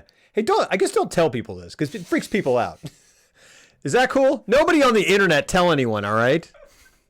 Because I feel like I mean, I I'm almost sitting feel like here and I'm like, I almost feel like if that gets around to production companies, they'll be like, Yeah, maybe that's true. we don't want to. Yeah. I mean, I heard the exact same thing. I don't even know how I heard this, but I heard the very exact same thing about Brad Pitt. So you're in good company. I don't know what I'm You doing guys here. can I don't know go what hang this out, means. Never shower together. Brad Pitt and I also both went to journalism school. and he went to the University of Missouri, which I looked at. Not really, but it had a very good print journalism. It had the number one print journalism program in the country when I was going to go to college. Wow, I immediately made this. Yep, there you go. Lover, how's the pube situation? Well, it's fine. I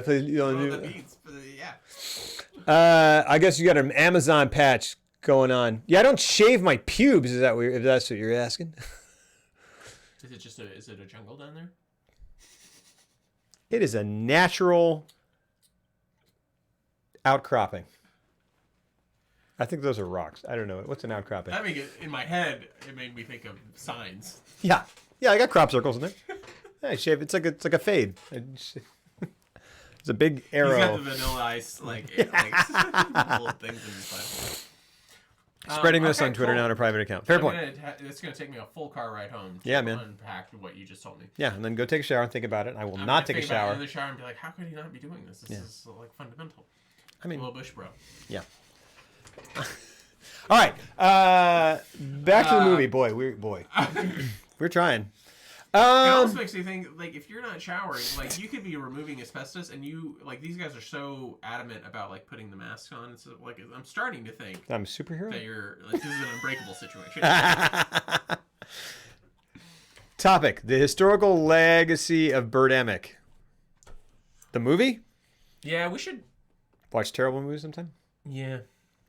Well, Have you ever seen Birdemic? No. I saw the first 20 minutes of it, and it was basically a car ride, like, in real time, of a guy leaving his house, stopping to get gas, his entire commute to work. Like, There's a bunch of birds. Like, he stops at a red light. Oh, Wait. that's interesting. It's not. Okay. You go, what if we made a movie out of all the things that they cut out of movies? And you go, well. It's like he didn't realize. He just didn't. It's not that he chose not to. He didn't realize. It was like, well, you don't have to show. Like, you can just show him getting in a car and then cut to them getting to the location. Oh, so it's not like a, so it's like he's like, well, if he gets in the car, I got to show where he's going, and I got to show all of it. Yeah. And so he's like, my movie's so long. I was like, I understand. It's not like Sharknado or something. No. It's like it was made for like I think like $20,000 total. And it's like it's like the filmmaking is not, they don't understand filmmaking. Yeah. Gotcha. It's like The Room, but way, way, way worse. Wow, interesting. Yeah. Lover, when it rains, do you strip down and run outside? Is this a water conservation thing? Help me understand. I don't know, man. So like showers and me, and then here's showers. Are you scared of showers? No.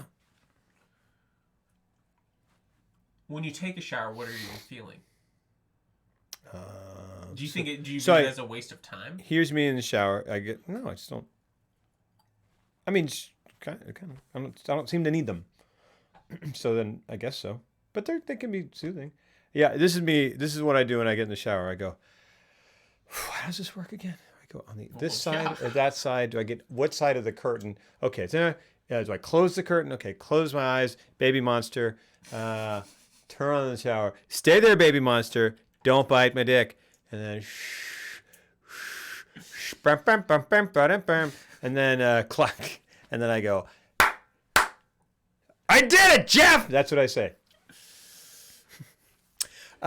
Lick Lobro and you gain immunity to sickness. I feel like if I'm forced to shit in a public washroom, I automatically smell and your day is ruined. Oh, man.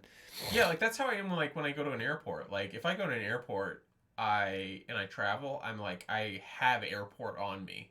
And the first thing I have to do is I have to go take a shower. Airport. Here's one thing that's unrelated. Like I have a glaze. And now I'm just being like, well, is this just me being OCD? But I feel it. Like I feel a glaze on top of me. Am I a hypochondriac? I feel it. I feel it, David Caruso. I feel it. I feel it. I feel it. It's the dick-biting baby monster. Here's the thing about birdemic. I don't like that word because like birdemic, they just took like the smallest tiny part of epidemic. Yeah. So it should be epidemic. It should be F-birdemic. I think once you see the movie, you're gonna realize you're picking apart the one thing that kind of works in the movie, which is the title. Showers are a social construct. I mean, hey, man. Everything's a social construct, bro, unless it's not. Don't defend it from that angle.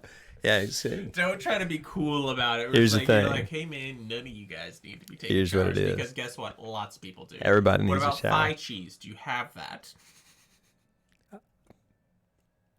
Thigh cheese? Are you talking about actual I'm talking physical about substance? When you take your pants off at night, Yeah. is there is it getting to a point where you can just like cut a nice piece of slice of thigh cheese off? What are you talking about? Goodness gracious. What is wrong with everyone? You jack off, you pull your pants up and go about your day, bro? Hey. What about thigh cheese? Goodness. Oh, okay. Here's the thing.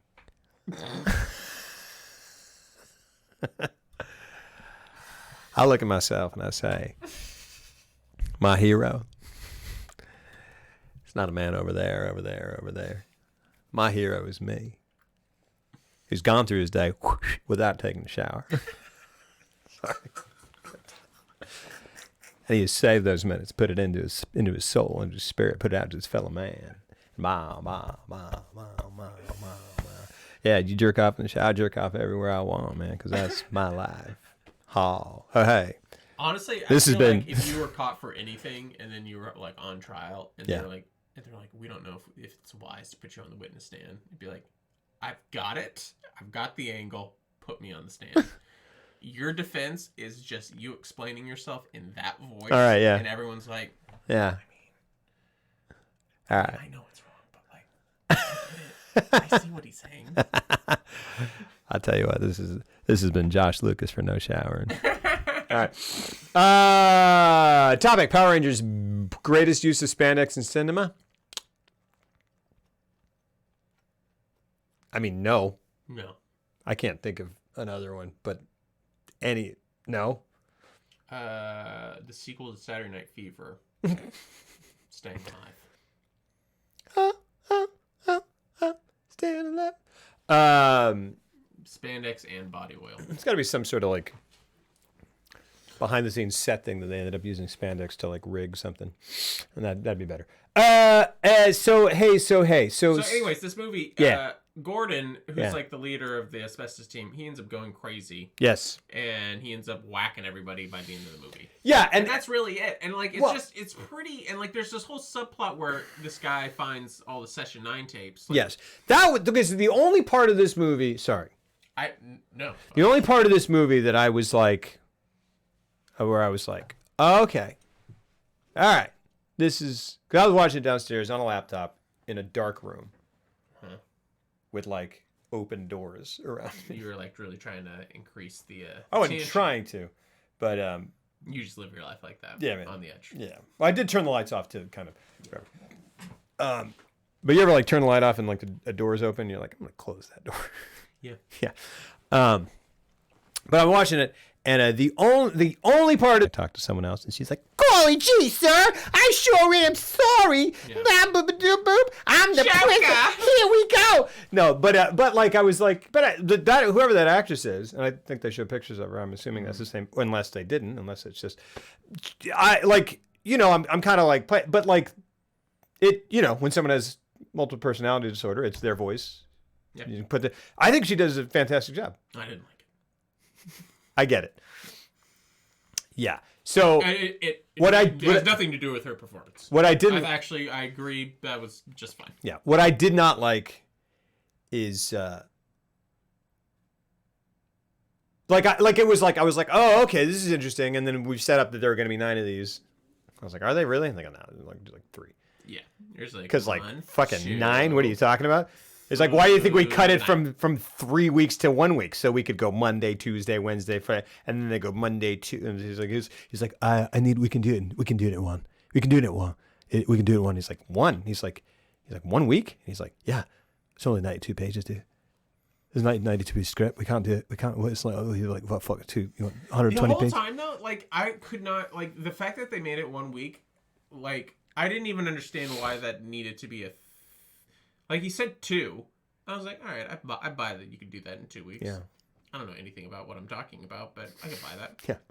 He said 1 week, and all of a sudden they're sitting around talking the entire time, like the Yeah. whole movie, and then the whole time this is Yeah. the only thing I'm thinking. I'm just like, you guys gotta No. go work. Yeah, I know. Oh, me too. 100%. I wrote that like I was like, oh, you have time to do this? Yeah. You have time to follow this? Like, oh, interesting. It was Like, just you're all such- gonna fucking. It was you just need to such make your an money, odd dude. thing to add to the script. It really, yeah. Where they put like a time-sensitive situation, And then we go, then oh. they didn't acknowledge it. Absolutely. at all. I And 100% then it agree made with me that. think, I was like, okay, well then, I was just like, this just seems like not good writing. Like you didn't need to make it 1 week. Just cut it down to like 3 weeks. Yeah. Like cut them down by 1 week, and then I don't know. It just anytime that happened, I was just like, even the seasoned pros, I was like, oh well, you're not a pro because you're all fucking standing around, Yeah. riff-raffing Yeah. and spitting stories. That's what it, yeah, because like there's the part where the lawyer guy is like, this is what, because he goes, because the way he just goes down, he's like, I'm going to turn off the breaker, and he's like, I can't, I got nyctophobia, and he's like, what's that? And he's like, fear of the dark, and he goes, all right, man, goes down, and then he's like, yeah, okay, turn that back on. What's that, an open door? Huh. Yeah. And he walks in, and then he's like, there's a box.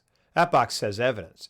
And I go, so what? You Yeah. have a week to do this, or Yeah. you don't get your money. Yeah. And like a and it big might ruin payout your for everybody. reputation. Yeah. But he wanted to be a lawyer, so it says evidence. So he's got a key into that. But what does that have to do with anything? Nothing. If Who you want to gives be a a cop, if you wanted to be fucking anything, Yeah. You go, It's like, you that still doesn't have to do pertain the thing. to what?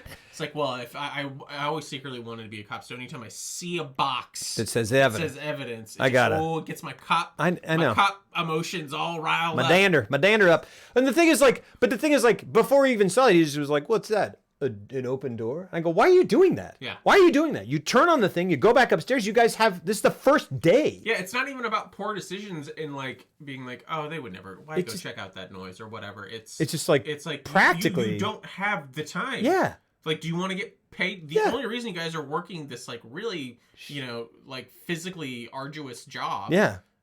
And you wanted to be a lawyer and you just fell into this. Like, you clearly need the money. Yeah. You need it, and you're not going to get it. And like, it's not even, he doesn't even see the evidence. He just walks into a room to see what's in there. Yeah. And I go, what the fuck, man? It is the first day on the job. You got to get shit done. And I guess maybe, and then he goes evidence, and then he pulls the whole thing down, and then and then it cuts away, and cuts back, and he's got a whole fucking setup. Yeah. Like, he found an old tape recorder with a 2-reeler. And he's going to hide that from people. That works somehow and is like in working condition. Yeah. And he figured out how to use it, and he unspooled everything, got Yeah. it all going. And someone goes, hey, dude, it's lunchtime. And he goes, I'll be there in 2 minutes. Yeah. Just got to watch sessions 2 through 6. Yeah, there's like hours. What the fuck? Hours of reels going on. Yeah. So weird. And I just like 7 was cool. It needed to be a week because I saw 7 and thought it was cool. I love 7. 7 is so good. 7 is really, really good. When's the last time you watched a movie on a respectable screen? Well, we saw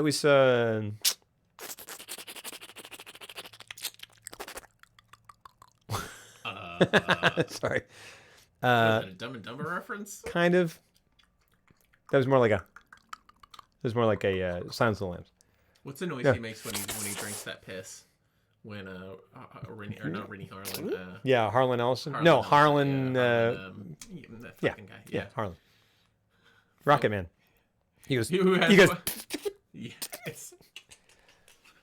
Get He has out one of of the here. best lines in Half Baked where he kinda goes- clicks like a he horse. kind of clicks like a horse. When the best part Butternuts, butter stuff. Yeah. He's like, just start butter stuff. Buttercup. Oh, butternuts. That's- The way he says it is so funny. Yeah. It's an underrated movie. That guy. I was, you're like, well, what happened to that guy? He he's around. he created a cartoon show for children. Did he? My daughter watched it. It's Yeah, I think it's I like heard it. puppy dogs, I little listened- puppy, 2 puppies, 2 pugs, puggies, something. I listened to him on a podcast. Yeah. He's He's like, oh yeah, sure thing, yeah. That was all. yeah, you haven't nailed that one. I know. There's a weird thing where sometimes Not that time. It's a weird thing with the first time I ever do an impression ever. Sometimes it's like good for like 2 seconds, and then it's never as good. Yeah. That was. It's one of those times. No, it's about as good as it'll ever get. Yeah. Hold on. Oh! Stop it.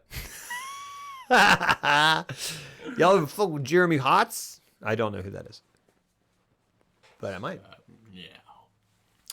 But I just, I'm sorry. I'm not ignoring you. I'm just assuming you'll fill us in. Yeah, I just there was a lot of just like weird decision making that just felt like they hadn't passed this through. I just need another draft of like another. Yeah, that's like, a fair they point. needed rewrites to just be like, hey, this doesn't work.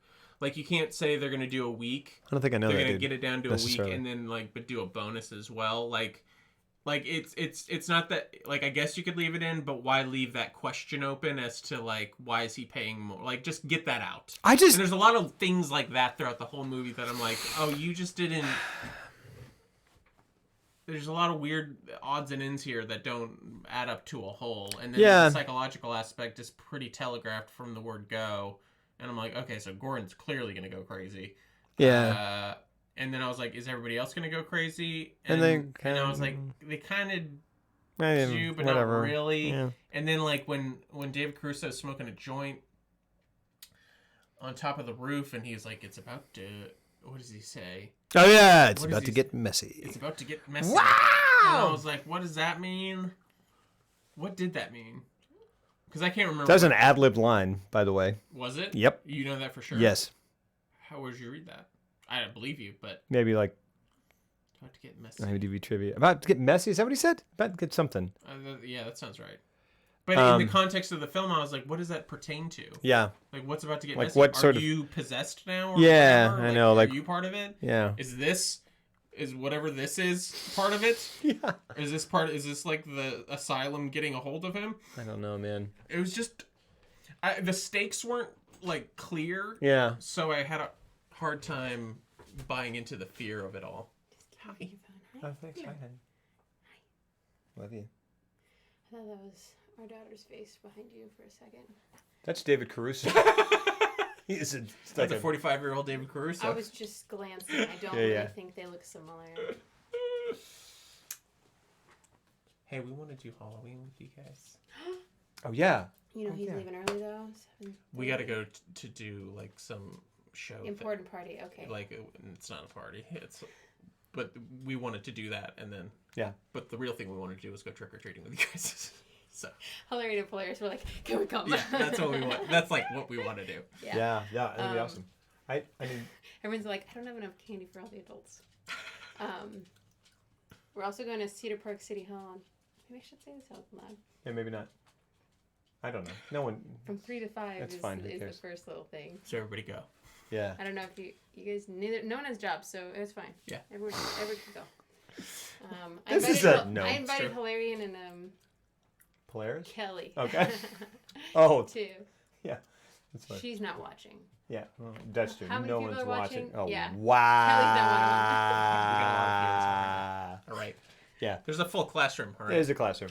This is a good student-teacher ratio. Not that we're teachers. I have to tell you something. Yeah, it's not that bad. It's related to the same thing. It's what you already know. You have to go earlier? What? Huh? No, the gifts that you got me. Yeah. The reason I saw the second one is because I was like, "That's a really cool one," and then I was like, "Wow, okay, it's for me." And I was like, I want to see what it's like." And I clicked on it, and then it clicked, and there was one below it. I was like, "I saw that one too now," and then I closed it. You mean you looked again? No. The one time. Yeah. The one time, because I signed in. I signed in to try to get the trial, Yeah, and then it yeah. said your recent purchase, and I was like, oh wow, that's cool. Oh, that's for me. Oh man. And then I was like, well, I already know it. I wonder if it's the one that I was looking at. And I clicked on it, and it went to a different page, and it was like a list, and it was like this, and it had something else there, and I go, darn it! Now I saw that, and then I closed it immediately. Mm-hmm. So, It's okay. I'm anyway. sending them both back. See, this is what I said. Well, you ruined it for yourself. One's already headed back. No, it's not. You're treating me like an 8-year-old because Stop you're sending my Stop acting like one. yeah by sending my toys Stop back. hacking into my account Oh. so that you can. This know. is a mischaracterization Why don't you take a shower every once in a while, right? I don't ever Take shower. a shower How do every you once feel in a about while. the fact that I don't shower? It costs us less money and water. I did That's not a tell her to very- say that. that's a- I didn't tell her to That's say a that. robot answer. Yeah, it's like you can. I am jealous. You do that need a my code There's a word. red dot that's like floating above her head. I am jealous that my hair is not on your. He doesn't hair smell. schedule. No, I know. It's weird. It's not weird. I stopped. I thought he using was deodorant. joking. I stopped using deodorant. Like at first, I switched to like natural deodorant, and then I just stopped using all deodorant. I'm And starting a everything was religion. just- Everything was just That's fine. what it's. Everything You was guys just are wearing a lot of bed sheets when I come over, and I'm just like, okay. But it was fine. I think my body just was like, oh, cool. I still like rinse off my armpits every. May I get on mic? What's natural deodorant? It was like made out of random shit, and like Like plants? there shit? was like a weird like salt. Oh, there was a seeds thing. This is before we were living together. This was maybe in high school, and then I was using baking soda. Join us, Tiff. And then I just stopped using everything. But Yeah, there's this thing called But no you shower- poo where you don't use any shampoo anymore and your hair detoxes and you don't have to use it anymore. But it doesn't work when you have hard water, which Wait, we but have. what is it? What is no poo? It's If you, called You no poo? stop using Yes. shampoo. Is And this why people you- use... that's not a wait. Just the lack of using shampoo is called no poo. Yeah. Oh, Well, so people I'm no use pooing. people use baking soda in their hair and apple cider vinegar for Constipated. like what's that called, conditioner. Yeah. But they do it like once a month or so, or like whatever, 2 weeks. But you can't do it with hard water, so I don't know how his hair is doing that. It's got to be like Batman scented soap or whatever that'll get him in the shower. Batman scented, not shaped, not colored. Hippie vegans use soap. Yeah, I mean we're not hippies. No, we're hippies. And We're not vegans. We used to be vegans. Oh, you're not. We vegan. have been vegans. Yeah. All right. That woman is dying. What does she think about not showering? She was clearly coached to say that. Hold on. Yeah. I enjoy, the your smell. choice in this area It's more of a Sincerely. musk. Yeah. because I Dear Lisa Simpson, sincerely, little girl. shade. Yeah. Yeah. Were you gonna say something else? I mean, cool guys. It's weird. I need a shower. I just told him I was like, I can't. You do if- shower all the time. I shower every 5 days or so, and I'm due. Oh. I'm due for one. Like I have to shower every day. Oh, only because you do. See? I used See, to bro? shower. I'm telling you, man. I used to that's how shower it every is. day too. Ah. But you're I used for to what be- reason? What's the problem? Hair? Mentally. Yeah. Oh, well, if you just like showering, it's fine. Yeah. Used But to if be- you just shower It has more than nothing- every It tw- has nothing to do with cleanliness. It's lovely to shower. Yeah. I love showers. You're constrained by the rules of If man. you shower more than every 24 hours, you don't give your body enough time to build up things for your immune system on the outside. Yeah, man. That's cool. I'm gonna do it though. You're pausing about the germs No, of your own once insecurity. a day is perfect. It's fine. I'll do it twice a day. Oh, okay. You're Sometimes I'll getting do it sick. 3 times It's a day. making up for Okay, me. you're probably jacking off.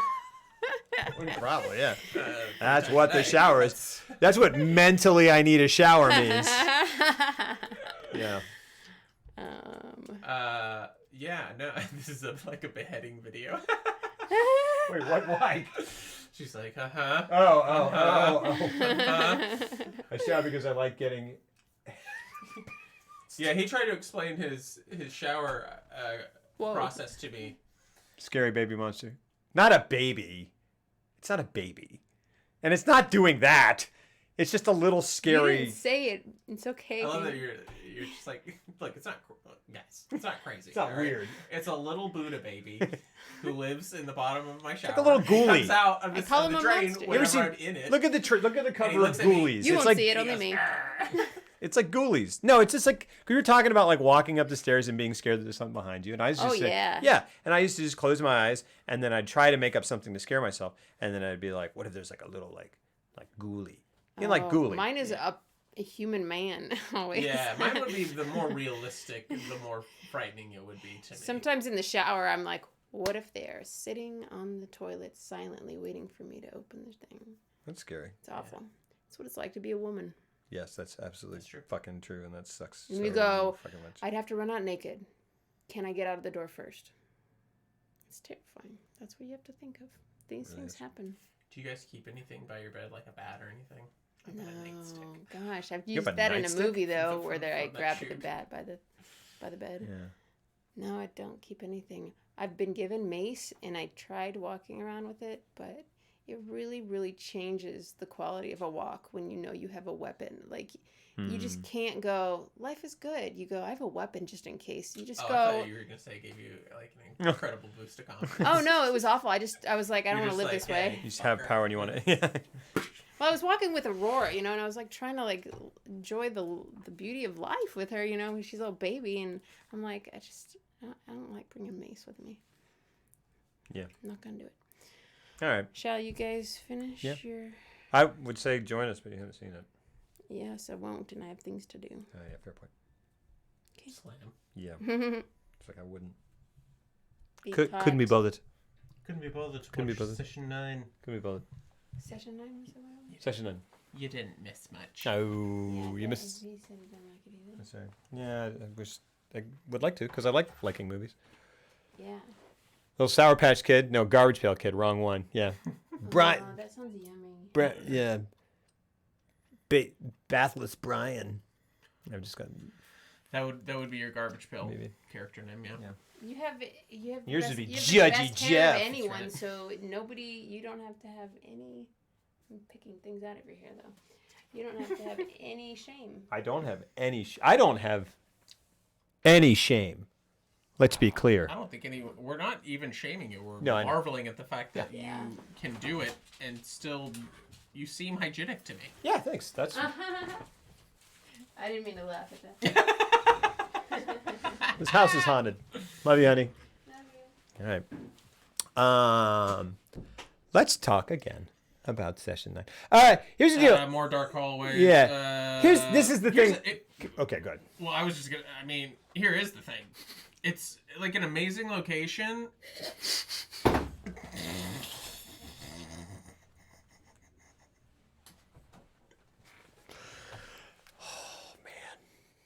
Man.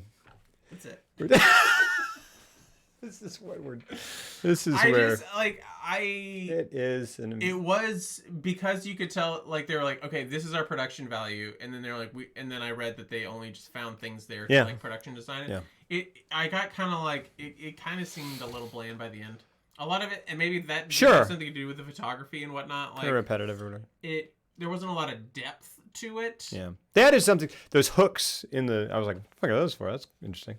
Those, Where's the that? hooks that were hanging from the ceiling. I noticed those, and those are things they added. Just a couple things they added. They added like the big metal tub in the Oh yeah. one of the rooms where there was a In big metal where tub. The furnace was. Yeah, maybe- Yeah. And they added a couple things, and then they added in the kitchen there are these giant metal hooks that are over these like tubs, and you're like, which I guess like I don't even remember those. yeah. But I just watched Texas Chainsaw Massacre, and they have hooks in them, and just the way they frame those hooks, I'm like, those hooks are burned into my brain. I Yeah. completely forgot about that movie. We should have done that. Chainsaw. It's really good. It's so weird.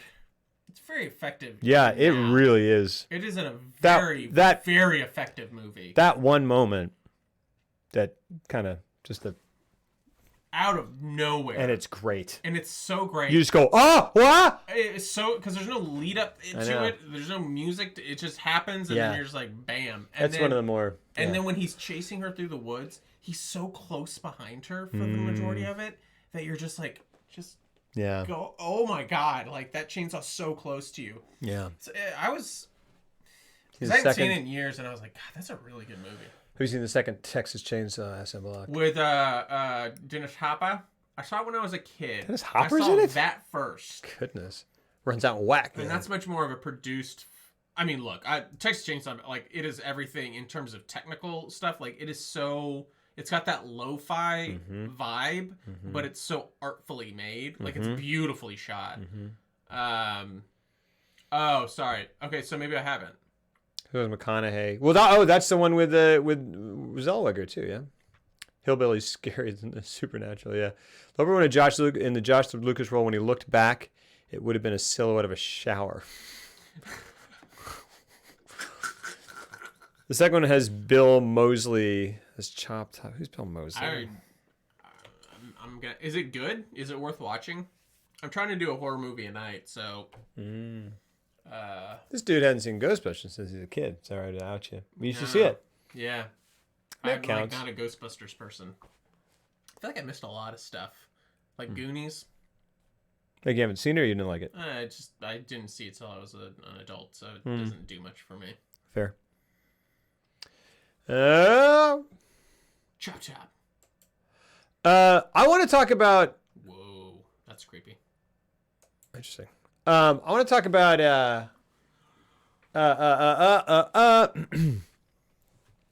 because the like part of like a central thing is that I mean it's called Session 9. It's these sessions of this woman who went through something as a child, and we hear more and more about it. And then that other thing of the ritual, whatever, is like that's like based on like there was like a spate of those things that were like they remembered this stuff, and then it turned out that it hadn't happened. Like none of that stuff had happened.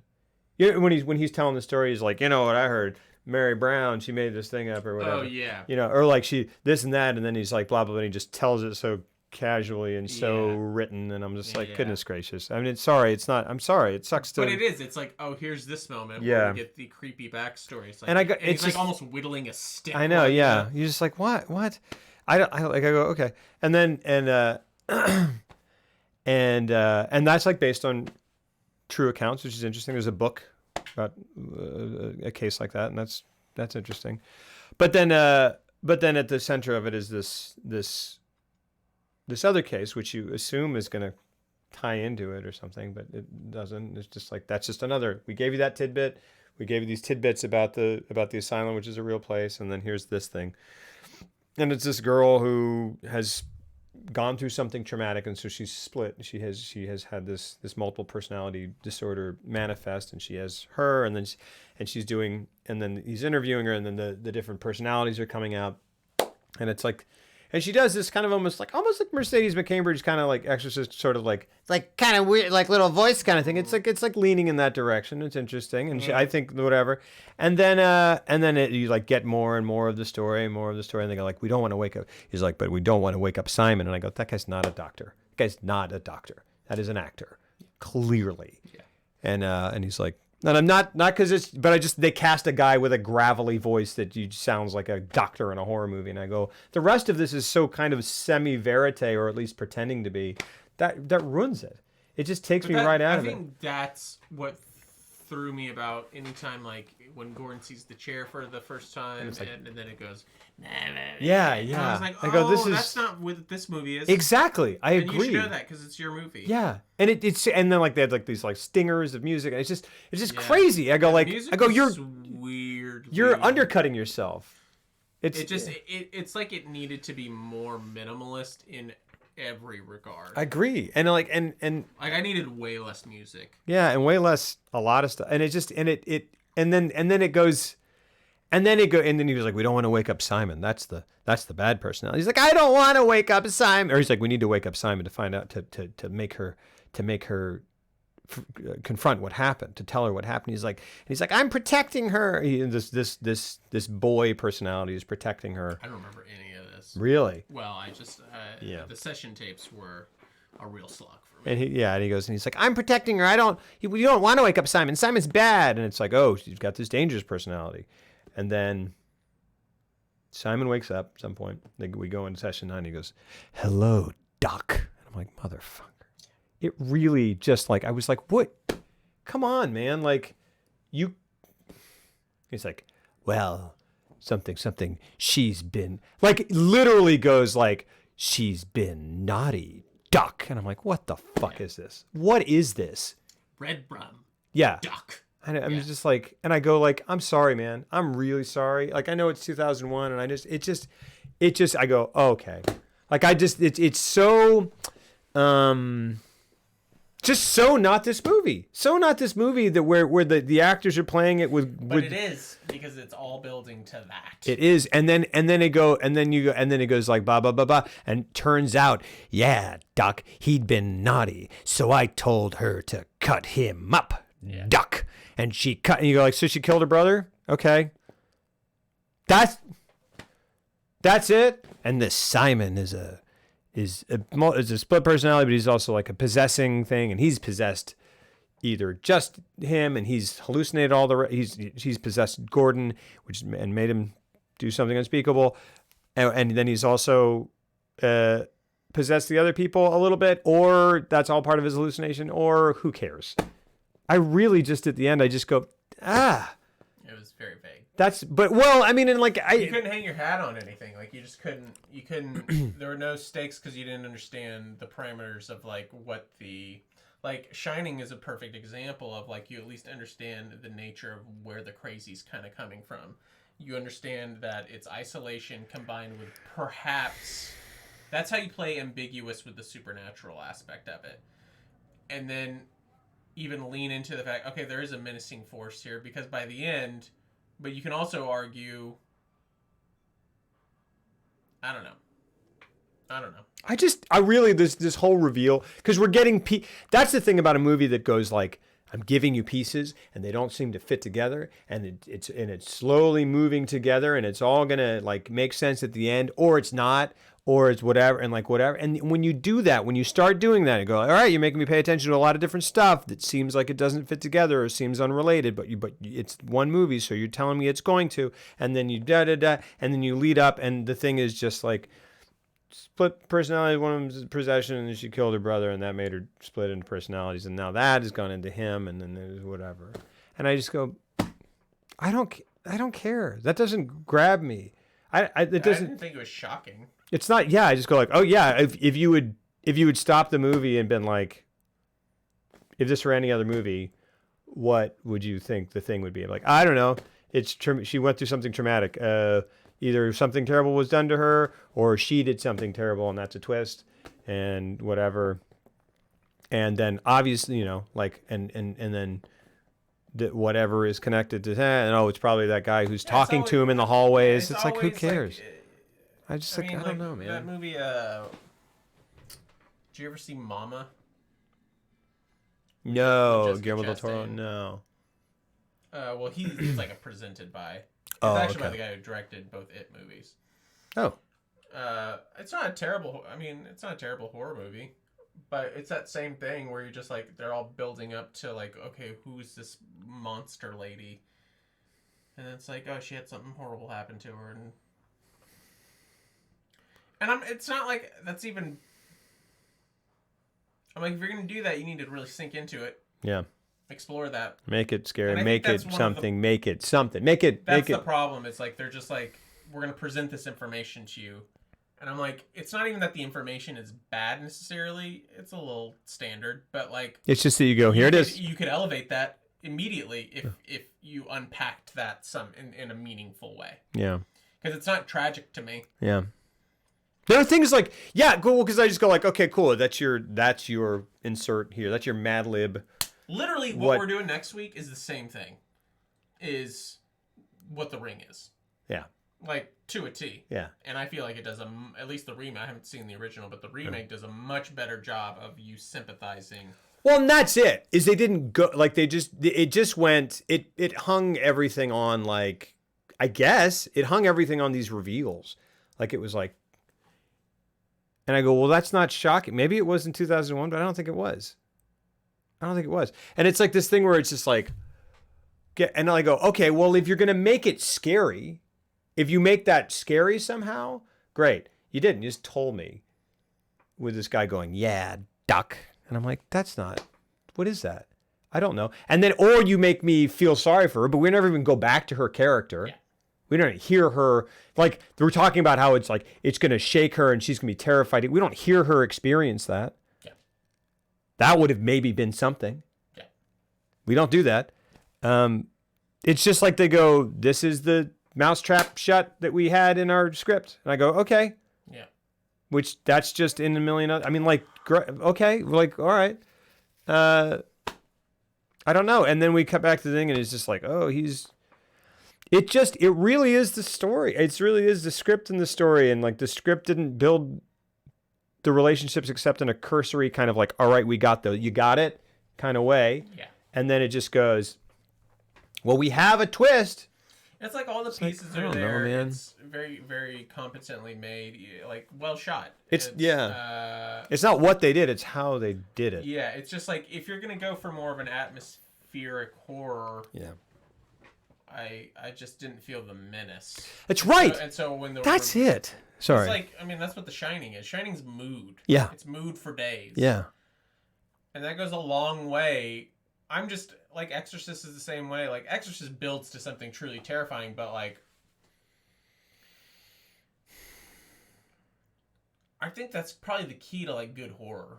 Because it's not about like jumps. Like anybody can do a jump scare and get that reaction if you're just quick enough or like You edit it well. edit it in an unexpected way. Sure. But what I feel like good horror is tone Yeah.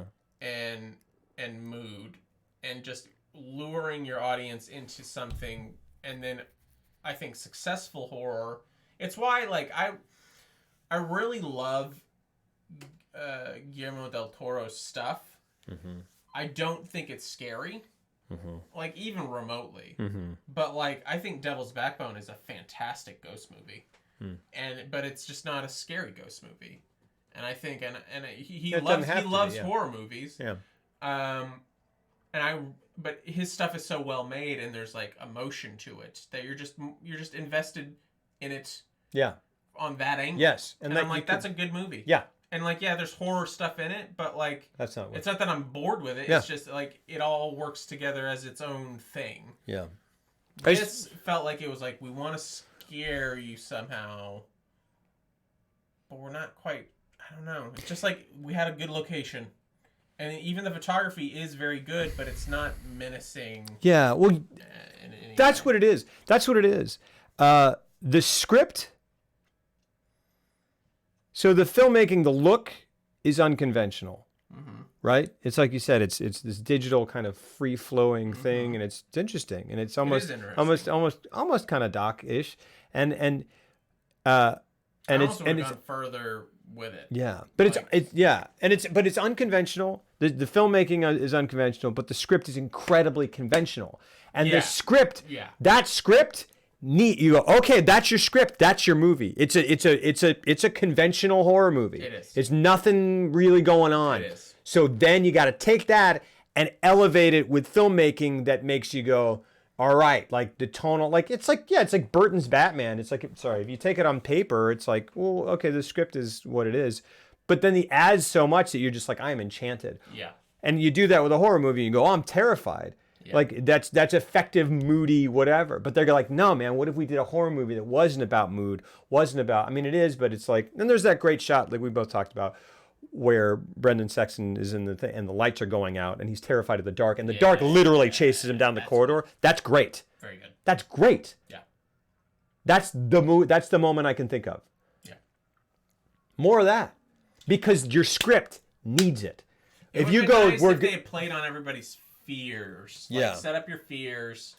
Then the asylum knows how to Yeah. tap into your Which fears, and then And it was like tapping into Josh Lucas's greed. It was doing the night with him, and then I don't know because I kind of did that, but I don't know. but they kind of did, but like it wasn't so clear enough that like you were made hyper aware that that's what was happening. It's Like, right, the I agree. greed thing, you're right, but It was I like- didn't make that connect because it was a little jumbly. Yeah, and it didn't, and it's not neat. It doesn't go all the way around to all of them necessarily in a neat way. Yeah. So it's kind of like this thing where it's like, well, it's like, well, it's not like if you don't do that the whole way, then it's an unconventional and fresh take. It's just like, no, it's like it's a half baked that. Yeah. Like so, I'm like, dude, you've got like a kind of a pulpy, not pulpy, but just kind of like conventional, stereotypical horror movie. Yeah. On paper. So you got to do something with it. And instead he would, and instead what he did with it was he just kind of like made the filmmaking right. He didn't do it at night. He kind of was like, look, I'm just gonna put these characters in the story on display pretty unobtrusively. And Which then you would've- go, well, But even the though story's I not say good. It was shot well. It was shot conventionally. Like for Yeah. being a very, Yeah, very yeah, yeah. low budget movie, Yeah. it was shot beautifully as a conventional Sure. Hollywood movie. For a movie like this, if you're gonna in the lo-fi aesthetic, yeah. make it more sparse. Like give me locked off shots, give me Mhm. more handheld work, and just make it feel more immediate. Like it Yeah. didn't feel. It looked like a lot of it looked like you know, filmmaking 101 type shot setups, where it was just like, all right, we're gonna do a nice little dolly move to give it production value. Then we're gonna do a nice medium here. We'll only cut to the close up during the part where it's supposed to be a creepy part. Then we'll cut it. Like it all just felt very, not cookie cutter, but just very formulaic in its I thought cohesion. there were some nice little kind of like steady cammy things where they like a person would walk through it. Like I liked the thing where Josh Lucas is walking. That sequence was pretty Yeah, effective. it was mostly handheld. And he goes right or left, and he goes staff for patience. He goes for patience for some reason. I was like, don't do that. And then he I goes think he here. was trying to remember his way back, like he had been down there before. Yeah. That makes sense. And he goes, but he goes to the right, and the camera goes to the left and follows him through the chain Yeah, link it's or whatever. I was cool. like, that's cool. And it's just what this movie is really great at is showing you how effective presenting your material truly is. Like you have to have a good script. If you can't turn a bad script into a good movie. Like you really can't. You can't do that. Yeah. But even if you have like just an okay script, like something like this where it's just very conventional, Yeah, it's like, very okay. run of the mill. If they had really elevated it with the Yeah. filmmaking, you probably still would have had a very effective piece. Yeah, I think so too. It just like you see how this is lit, like it's just, and I understand It's digital. It's a very budgety, like it's a very low budget. I don't think they had a lot of resources in terms of like technical equipment and stuff, so they're probably using a lot of bounce board lighting equipment, and like that's probably maybe. They were like, let's write it into the storytelling because we can't afford to light this entire movie at night. Like we just can't. We don't have the time. It takes way longer to light stuff at night. We just don't have the time to do it. So it all just kind of has this bland, and has nothing to really do with the digital look. It just has this bland look to it. Like 28 Days Later was shot on a camera less than that, like on an XL2, and it made it work for it. And it kind of uses the same aesthetic where a lot of found light. I mean, they lit it, but there's a grittiness. They embraced it, and they're like, all right, we're going to embrace this lo-fi thing and then like really go for it. Yeah. What decade was she supposed to be from? 50s, and was Simon supposed to be a 50s leather jacket wearing Fonzie cool guy? I don't know. No, I think Simon is supposed to be like a spirit or something, which is why it's weird that he's like, hey, Doc. And I'm like, you're just not scary. You can't, it's just, I just go, okay. Yeah. It's just, that's it. It's like an update. Dennis Hopper is in too. You got my chainsaws mixed up. That's, this movie has straight to video stink all over it. I didn't think about it that way, but like in retrospect, it's like, if I think of it that way, I go, oh, it's not bad. If it's a straight to video movie, I'm like, okay, Sure. all right. No, But that's not what you're going for, Well, you know? well, I mean, it's just the only reason I think we were both. Because it had, I think we they were just like there. the head of steam behind it. Yeah, it's like a lot of like hype, and I'm like, Yeah. I don't get why. And I know that when you go back to something, sometimes you're like, oh, this inspired a lot of things that were done more in a more polished way, and going backward doesn't work. But like this didn't. This is took a lot of just Stuff that- other yeah. stuff from other movies. Yeah. 380K in the U.S. Off of a what budget? Yeah. What was the budget? I'd be very curious to know that. Decade was supposed to be from 50s. Oh, sorry, you lost my confidence in Pacific Rim. Oh yeah, Guillermo. Yeah, I was not a fan of that movie either. But I know like a lot Shape of people of loved it. So that's funny because we talked about Shape of Water. You're saying The Way to Water, and I was like, because we were talking about this, I was like, man, the only ones that like, only a couple movies that we've both been just like, boof, and they both have Josh Lucas in. But it's not his fault. Oh my God, you're right. But The Way to Water, like, Weight of Water is more interesting than this film. Weight of Water is like, I'm like, yeah, man. Yeah. It's got a lot more going on. I agree. And a lot more, like, there's some crazy shit in it. Like, where I go, what? But, like, it's more distinctive. Yeah. I don't know. I feel bad, like, talking, but I just didn't connect with any 1.5 any million part of it. budget. Oh, crap. That really sucks. And it only made $380K back. Dang it, that sucks. 1.5 million budget. That is much larger than I thought. Yeah. Oh, it's probably. That I mean, it is- went to the actors, I guess. That is much larger than I thought. And Josh, this is also 2000. This is the same year as Weight of Water, and someone said this was after American Psycho, but it must have been like what, months later? Because in American Psycho also 2001, or is it 99? No, it might be 99. Location with a movie written around it. Look, I'm not even. That's. Yeah. Guess what? That's a fine idea. Yeah, totally. But Psycho's 2000. Okay. you know, 1.5 at 1.6 million box office. All right. Made his money back. And look, dude, I'm glad people like it. I don't know why. I don't know. I don't think the performances are bad. Like, what works? I don't know. The performances aren't bad. His performance, yeah, given the script. yeah. I don't know. I'm all just kind of like just scrambling, justifying. Yeah. I really did enjoy it. It's really too bad. I finished it and went, Yeah. and like that's unfortunately like that's like the that's like the one thing that I go, oh, that's too bad if a movie does that. If it ends and I go, I don't care. Yeah. That's what. If I don't like it, that means someone else somewhere else probably really likes Yeah. it, and that's awesome. If I really, really like it, I really, really like it. If it's just, I don't know, man. You're gonna read this shit. Session 9 was the inspiration to 2016 Danvers: The Reckoning. Oh yeah. Oh, I read that like there's another movie that like references where it's like a guy who goes into Danvers and like is trying to like do whatever, and then he keeps talking to me. He's like, "This is just like Session 9," and I'm just like, I don't know. It's the impact this seems to have had in the Thanks, horror IMDb, community that is surprising to me. Yeah, and that is something I genuinely would like to, because there's sometimes you go like, what, and someone goes, oh well, it did this in a way that no, and I go like, oh okay, but I'm not seeing anything, and I would love to know why, and I'd love a chance to consider it and agree with it. Boy, Mike says that Jeff might be party in the back, but I'll make sure he's business in the front. He was sure he just has mullet hairstyle. I know. I remember that trivia, and I was like, what?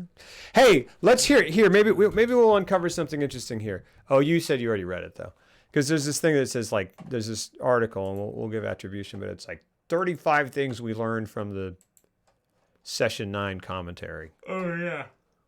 Well, so that's maybe interesting. It's from Film School Rejects from August 10th, 2016, written by Rob Hunter.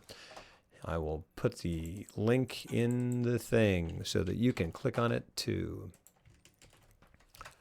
32 Session 9. It's not a nice place. Session 9. Commentators. 1. The opening image of the wheelchair was a strangely empty hall was the first to come to Anderson's mind when writing the script. That makes Great sense. shot. Makes sense. It is a great shot, and it's the iconic shot. It's the cover. Yeah. So yeah, that's a good one. The casting of Peter Mullen and David Cruiser was meant to show two men at contrast with each other. The former seems to encourage sympathy, while the latter gives off a more menacing vibe. Boom. Okay. The entire film was shot in. Oh, this is what they say. Oh, sorry. These are the words of the filmmakers.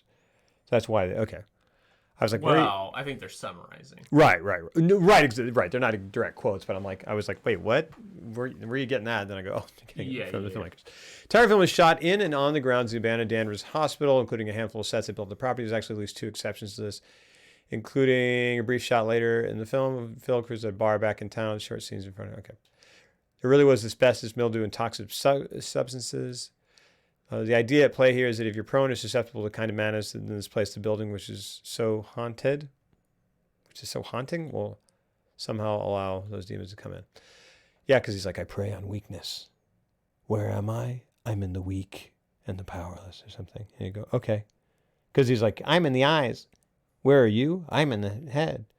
Where? Oh, is this Simon talking? Well, because the I'd be like, hey, Simon, stop being a cliche. He'd be like, ooh, ooh. All right, Jake. your mother sucked cock in hell. Yeah, what did he keep saying? Doc. All right, Doc. All right, Doc. All right, bud. All right, pal. The clipping. It's like he's saying pal. It's like the clippings and images taped to the inmate's wall were based on what they actually found on some of the walls, as well as what they were told constituted some kind of art therapy. What I was trying to go for here was this sort of creepy sort of juxtaposition of images that represent happiness and joy with images of abject poverty, sadness, and tragedy as a way to sort of allude to split personalities. But like, I didn't allude to split personalities because they just flat out go, here's a woman with a split personality. It's not like a twist or anything. I don't know. He's worried about Mullen's Scottish accent. Happily, few people seem to see it as an issue. He does sometimes do that Scottish slurring of words, is a quote. The mullet is a hairpiece. Yeah. He just kept it attached to our production. He stopped taking it. Guard's exposition regarding the hospital closing was based on the real scandals and issues that led the hospital to close its doors for good. The Anderson showed Mullen the brief shot of the spider attacking the insect in its web, which is very brief.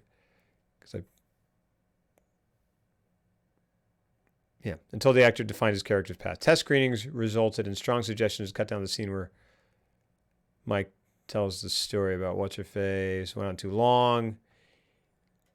Audiences felt it went on too long, but happily Anderson ignored the requests. We had in mind from the get-go this movie was going to be a movie that took its time. They weren't interested in making an MTV-style horror movie, but it's an MTV-style horror movie script to me. You know? Or it's just... I see it how it bucks. It wants to be The Shining. Yeah. Yeah, it does. I mean, that's just what it is. Yeah. Anderson believes that this is the first film shot on HD24p. Library room where Mike... Oh, that's interesting. Mike listens to the session tapes is actually a coffee room for the hospital staff. They scoured the buildings for objects to populate the room. They had discussions early on on how much of a supernatural edge to allow. Original script made things very clear and plausible as very much a clinical interpretation of mental illness and insanity. But as we started to cut it together, we realized audiences wanted it to be a little more spooky and ghostly. Well, that shows. Mm-hmm. Mm-hmm. Because it's not clear. It's muddled. Mm-hmm. And then they go, oh, essentially. And you're like, it is spooky. Play that. I don't. Oh, it's not spooky anymore. Do that noise again. Oh, it got spooky again. Actors had their own ideas as to what the film was ultimately about, with Mullins being essentially an American tragedy. Anderson agrees and included the shot of the broken American flag window to accentuate the idea. Two unnamed characters who Gordon sees talking to Phil originally figured into the film later, but the additional scene was cut. We still see him smoking the weed he purchased from them, though. Graveyard's Bill production. Gordon is based on an actual incident in Boston involving an insurance salesman who returned home from work and killed his wife after discovering she had burned the ziti. He went ballistic, killed her, proceeded to cut out her heart and lungs and stuck it on a stake in the backyard, then went back to work for a couple of days. Cell phone rang while they were filming the confessional scene between Gordon and Phil. Even these commentary notes are they're giving me the same reaction that the movie did, where I was just like, okay. Yeah. Rumors of Cruise's short temper turned out to be false. Like, is number 21 going to be, it was cold. It was got a little chilly in there from time to time, sometimes, but not all the time. Boy. But you would probably want to bring a light jacket at certain points when we were filming, I would say, was the common theme. But not always, though.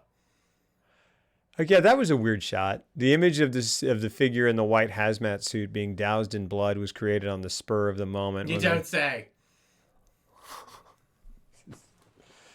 Woof! Woof! I don't know. When they found themselves in a spare 10 minutes. I feel like this movie, just talking about this movie is making me tired. I know.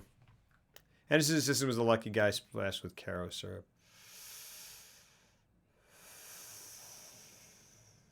Oh, yeah, there was this whole homeless woman subplot. Did you read about that? Yeah. Where it was like, at one point, it was going to be like she's someone they keep seeing. Like there's a person and she like lives in there and they keep glimpsing her and they don't know if she's Like it. real. I do too, actually. And then at the end, he kills everyone and then she kills him. Why didn't they keep that in? I don't know. Boy, I like that. Oh yeah, here's another thing that like when Boy, I like that. toward the end when like he had killed everyone, it was cutting to the thing, cutting to the bodies. I started going, and I don't think that this is not necessarily intended. I started going, wait, is he the only one cleaning it up? Are they all split personalities that belong to him? Like I thought that, and I was like, okay, that's interesting-ish. And I don't think it's entirely left out of the question. I think there's a possible interpretation of that way. Did Surprised I didn't have him say Simon Says. That's not about as good as any B horror flick on Netflix. Yeah, that's fair. Based on some of the comments, it really seems like they did something other than piece of shit. Oh, they think they did. But did anyone else get that? That he's like that they're all split. They're all parts of his split personality. I don't know. At the end, it's kind of like, nah, it's that's not that. interesting. I mean, they but kind of go like, well, they didn't telegraph that enough to make it effective. If Yeah. that is the case. and like they have conversations with that. I Like was that gonna guy ask, walks at the both beginning- of them. Yeah. Yeah, I and was it, gonna ask if he talked about. but it's like I don't know. Like I kind of, and I think I actually read some comment about that where it was like, yeah, it's like they represent different parts of his personality. And I was like, well, okay, that's close. Like the Anderson said something like that, and I was like, well, but I don't know. Maybe they'll talk about it. Yeah, you thought the same? Yeah. Gavin was not originally a fan of the title Session 9. Gordon's story. That's the thing, is that it's called Session 9, and it's like, what is happening in that Session 9? And it's Simon, Duck. And he goes, here's what happened. Dude, they should have called it Simon Says.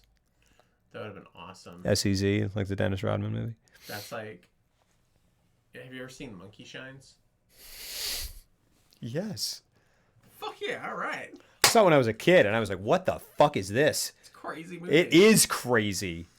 They We talked about Monkey Shines one time, unrelated on We stream. should do Monkey. We'll do that next year. Fucking evil helper monkey. Yeah. It's fucking great. And the cover is hilarious. Oh, it's a bonkers movie. Fucking great. And it is. Because it gets jealous kills the girl. It kills his girlfriend because it's jealous of her. I remember reading about it. So great. I remember reading about That's it, a and nine, they were like, Doc. "Yeah, Romero was on like a bottle, Oh my gosh, it was Romero. but he was on like a bottle of vodka a day habit at that point." And it's called Monkey Shines. So Monkey Shines It's called was, Shenanigans, was basically. not the initial title. It was like, and one of the potential titles was Monkey See, Monkey Do. And honestly, that's what it should have been called.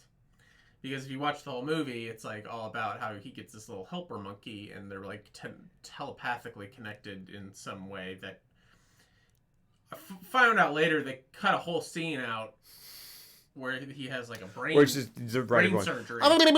Yeah, but he got brain surgery. They cut a whole section that makes the whole movie make sense. So you're not really sure. I remember seeing that. Really, because you saw it as a kid. I thought I remembered seeing It's not that. in there. Or wait, why does he have the monkey? Because his best friend is a scientist who works with monkeys, and he's doing like a kind of a Frankenstein. Yeah, like it's like a super smart monkey. And so he's Yeah. like doing all these tests, and he's like, I think I figured out a way. But is he like paralyzed or something?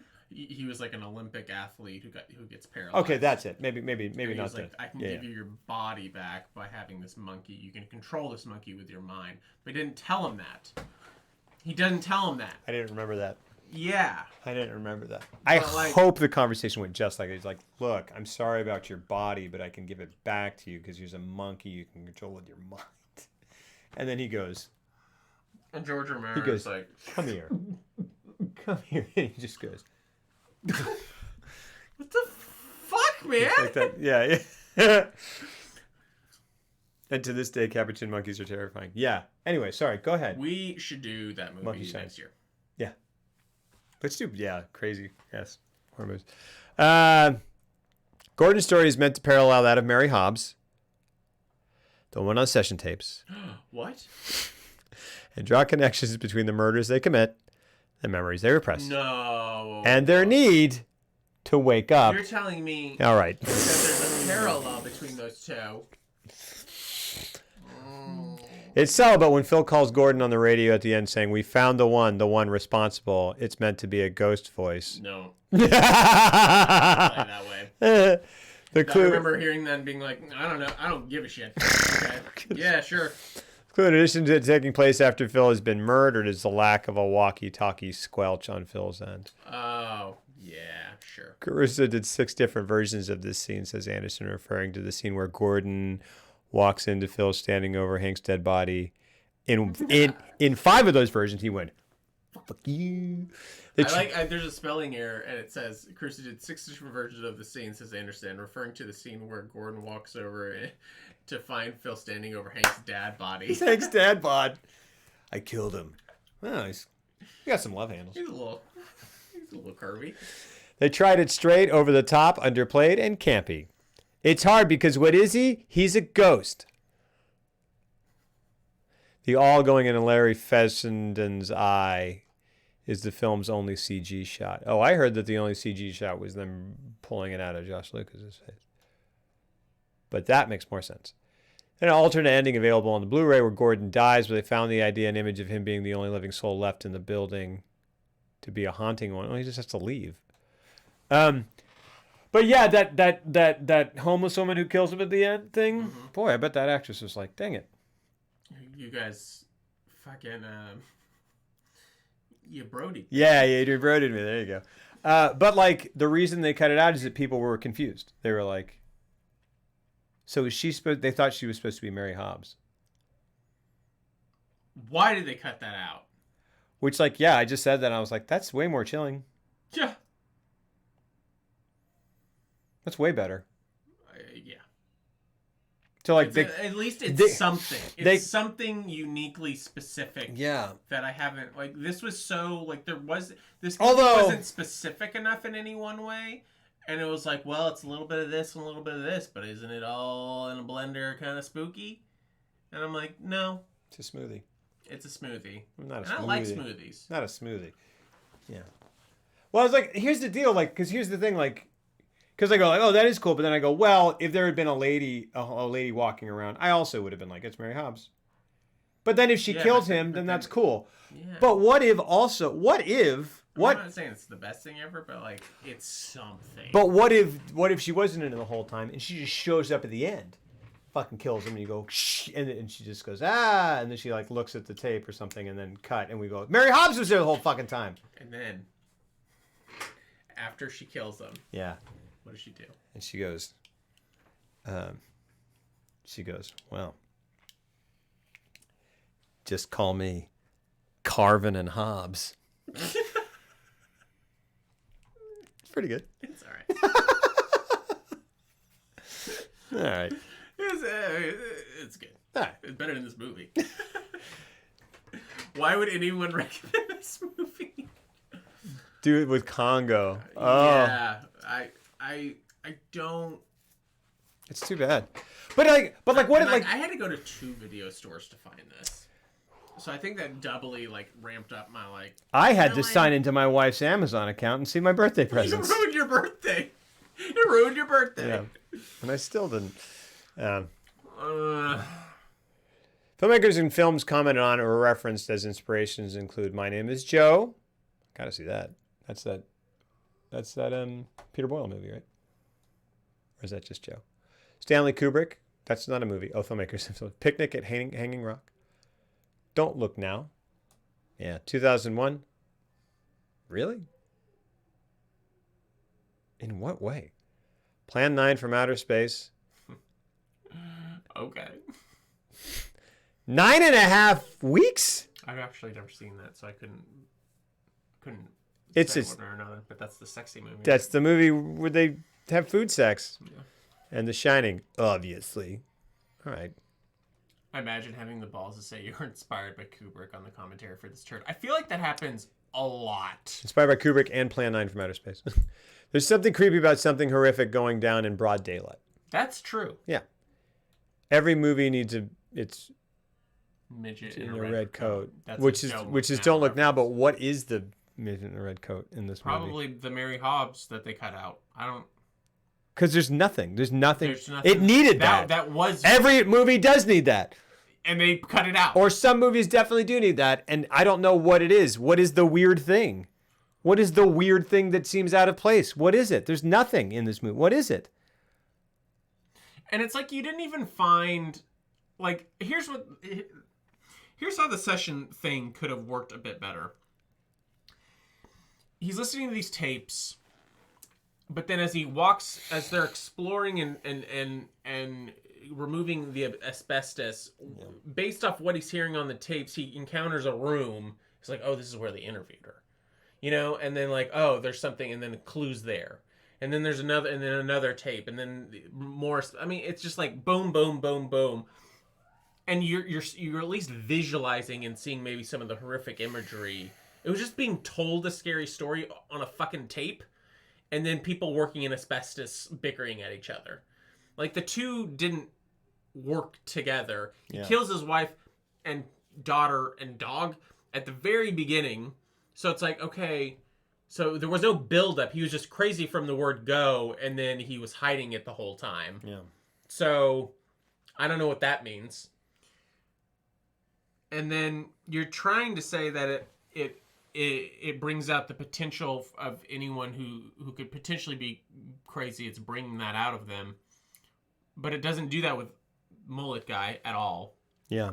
Kind of does it with the guy in the session tapes, but he seems just more interested in the session tapes and like weirdly fascinated with it. Yeah. It's not like a menacing thing, really. I guess he does do the one thing with the chopsticks to the Mullet Guy. Yeah, that's true. They're like, oh, they're getting Which cabin fever. It's like, Yeah. whatever. I mean, I don't know. Yeah, I think it affects all of them a little bit. Yeah, I guess so.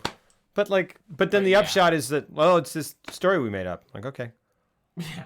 I don't care. Like, what? Like, I don't care, man. Because like they didn't all go crazy and kill each other. That's more interesting than it's just like, but he's the real crazy one. It's like, okay, I don't know, man. Scott actually should have clued us in that Gordon was mental. Imagine, yeah. Until they didn't cut to Caruso homeless lady step in ninth gate. The credits roll. Dude, Ninth Gate. Is that good? I can't remember. There's a shot. There's a very creepy shot where the movie's playing it pretty straight the whole time. Yeah. And at one point, And you can do that. Yeah. he just. It's the first like real crazy thing that I remember is you're watching this movie. It's like, oh, it's kind of weird, kind of off. Things are happening. It's spooky, blah, blah, blah. And then all of a sudden you just see a woman floating down some stairs. And it's just like this. And no sound, accompanying sound real or quick, anything. yeah. And it's in pure broad daylight in public. And it's just, and you're like, Yeah. what? Yeah. And that's great. Like, honestly, I mean, that's very effective in a horror movie. Yeah. Something is like totally out of character for the movie. Something, and the only thing that this movie has that's like that is this. And I'm like, oh, did they think this is their like dog getting up from blowing a dude in The Shining? Do they You think? think that's what this is? I don't know. Do they think it's like? That's probably what this is. Isn't that weird? Isn't that a Is that weird what it's tone supposed- shift? Oh, is that what it's supposed to be? I don't know. We're just like, oh, that came out of nowhere. I don't think know. so. I don't think that's what it's supposed to be. 50% of Ninth Gate is great. Final thoughts. This remains a terrific, understated, and frequently chilling film. Like, not once chilling. I mean, like, there was a time where the beginning of that tape stuff, I was like, oh, is this going to be scary? Should I turn the lights on? All right, we'll keep going. And then I just didn't care later. Yeah. Yeah. But like, the introduction to that, I was like, oh, interesting. Here comes a gauntlet of different whatever. And then they skipped most of them. Yeah. I go, so it's like, make it 4 sessions, because by skipping them, you're telling me they're boring. Yeah. Make it session 4. Yeah. And just start it at 1 week. Instead of saying 3 weeks, 2 weeks, 1 week. I don't know. We can do it in a day. I just did it. We'll do it right now. I just did it. I married it, everyone. Wait, is that what I was supposed to do? It'll just be me, myself, and my other friends. Who are your other friends? It's like, oh. There's no one here. It's just me. Yeah, sorry. It's all right. I'm sorry about that. I was doing asbestos. I could.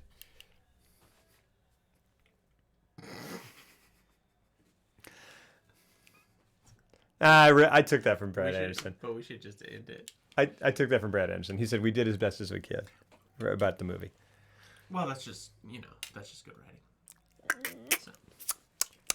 This remains a terrific, understated, and frequently chilling film. The commentary reveals the different thoughts as well as the trial and error that went into this production.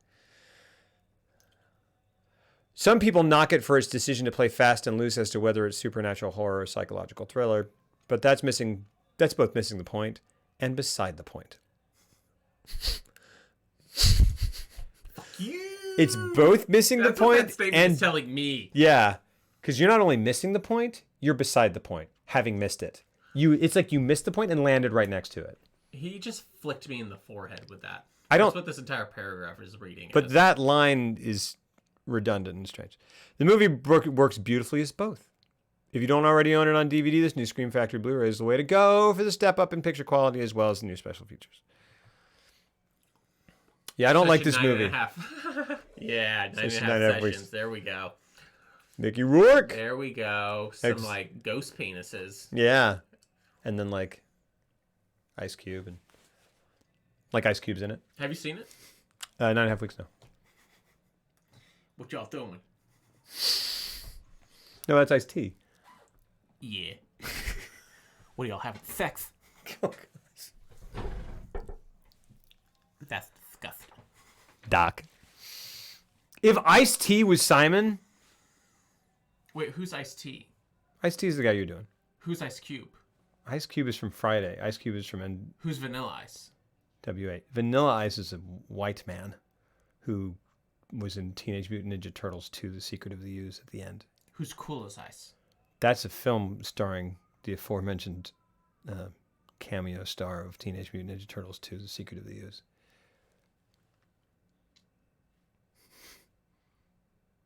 Who's Iceman? He's an X-Men. Yeah, who's Ice? Alias Bobby. He likes Rogue, but he can't touch her because she has gloves. She needs to take her gloves off, but then she'll suck his ice power, which is what he wants. She thinks. Has the coolest powers, right? Yeah, she can like take everyone's, but she also absorbs their memories, bro. Cool. I feel like she has. This is scarier than Session 9, what I'm hearing. In the comics, Iceman is one of the most powerful mutants. Cool. Because, like, no one likes ice. Because no one likes being cold. I'm just being a dick. This entire movie has made us, like, be like, yeah, whatever. I just didn't care about this movie. What do you like? Oh, you like Iceman? That's cool. Yeah, why is he one of the most powerful? Why is he? Because they're like, oh, man, you know what would suck is if it was real cold. And Iceman's like, check it out. Yeah, I don't know why I did that. Sorry, it's because it's the Iceman in me. Oh, yeah, Iceman. Some IMDb level trivia to the stream. Thanks, man. You should have gone like this. Iceman. Yeah. Seriously, what is going on downstairs? I don't want to hear anything, bro. It's called you bro. It's weird.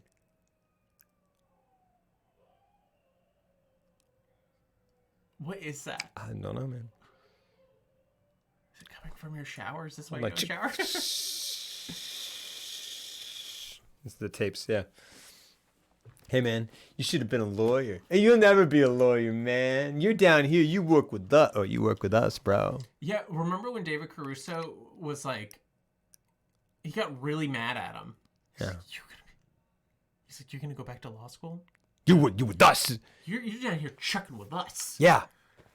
I'm like, all right. What's your He wants to go back to, he's trying to better himself. What's your stake in it, Clearly, Caruso? yeah. Shucking fiber. Shucking. I actually fiber. really liked that line. I was like, yeah, shucking fiber. Yeah. It was that, and then the wheelchair image. That's what they had, and they're like, we got to build around this. What's that? That other movie's like? Slow ahead, full. Come down here. Oh no, it's Jaws. Slow ahead. You're right, guys. Slow ahead. Slow. I'll give you a slow. Come to you. Yeah. Come here. Some of this shit. And then whoop. Yeah. Sorry. It's pretty good. That's a great Roy Scheider. Roy Scheider boner. You could do that for Halloween. Just walk around. Just Okay, who am I? Going. Whoop. Guys, That's sorry. it. Yeah, I know. You know, it Disappointing. it was a bummer. Yeah. I thought I sat down very excited, and about an hour in, I was like, ah, shit. Well, I'm gonna be real honest. About 15, I was like, oh. And then 30, and I was like, nah. I held out hope. I was like, something's gonna happen. Something interesting, but yeah, I wish I'd liked it. Yeah. I mean, I don't wish I'd liked it. I wish it had made me like it. Yeah. Yeah. All right. Next week is The Ring The Ring and Ringu, and Ringu. which is interesting because I wasn't a huge fan of The Ring. I know you weren't. So So this could might be just- This interesting. whole month might just be a complete bust for you. No, because the first two were good. I liked Audition, You did like Audition. and I liked. Well, I'm not a huge fan, but I appreciate. You did That's the appreciate difference. it. That's the difference. Yes. Like I'm not into. I don't like. I didn't like Blair Witch doesn't grab me, but I'm like it does its thing. Yeah. It does its Unapologetically, thing. and it does it very, very well. And this one I'm Just not didn't know into, what and it I'm wanted like to- I it was don't like, know. we don't know. We're gonna try some stuff. Yeah. I knew this was going to sing. Session 9, 2001, just radio stick. Did you miss the stream? Hey, Tony Baloney. I mean, kind of. Sorry. But there's a VOD. We didn't like the movie. Didn't like the movie. That's it. It was. You have to find the ring. And Ringu. It's just not great. VOD. VOD. Yeah. So next week, if you guys or this fella ends up just like really hating it, I'm gonna be taking full blame. I told him. I told him that I wanted to do this, and I was like, just give me this, bro. I was like, you never let me do anything. Just let me do something. And I was like, no, you have to stay in your box. Doc. Yeah.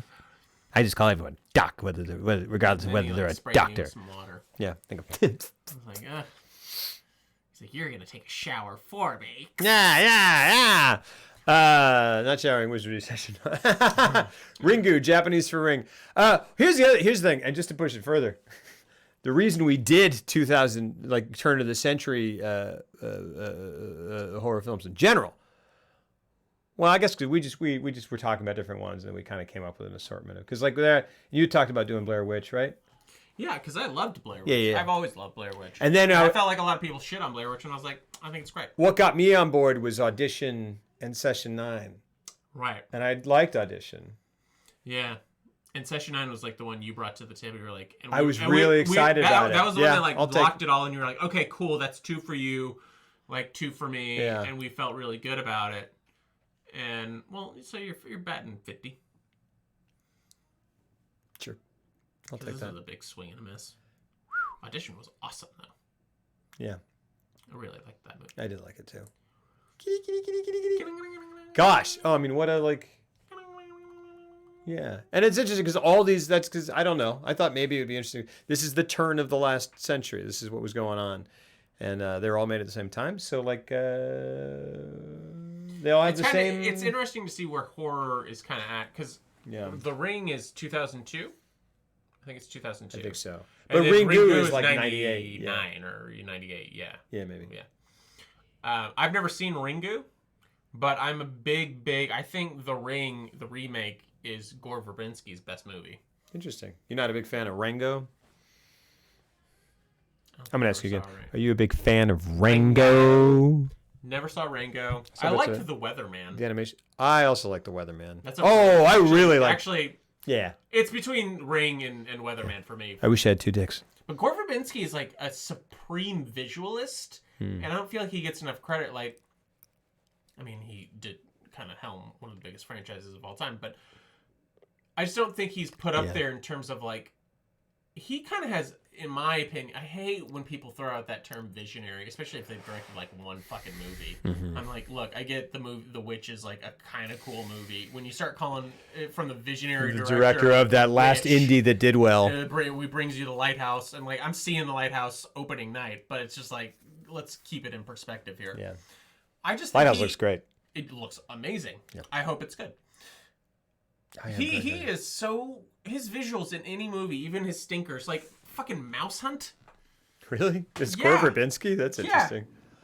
That's cool. I haven't seen that, but I just like the way he shoots stuff, and I thought The Ring, the remake, is so beautifully made, and I really It is very. really, It is a yeah. I mean, it is handsomely made. Yeah. The whole movie looks like fog. Yeah. It's really awesome. And it's got a haunting cool. just vibe to it, and the acting is incredibly And I remember seeing it in the theater the Yeah, it's first good. time, and when that happened, That's weird. we all fucking freaked Yeah. out. Yeah.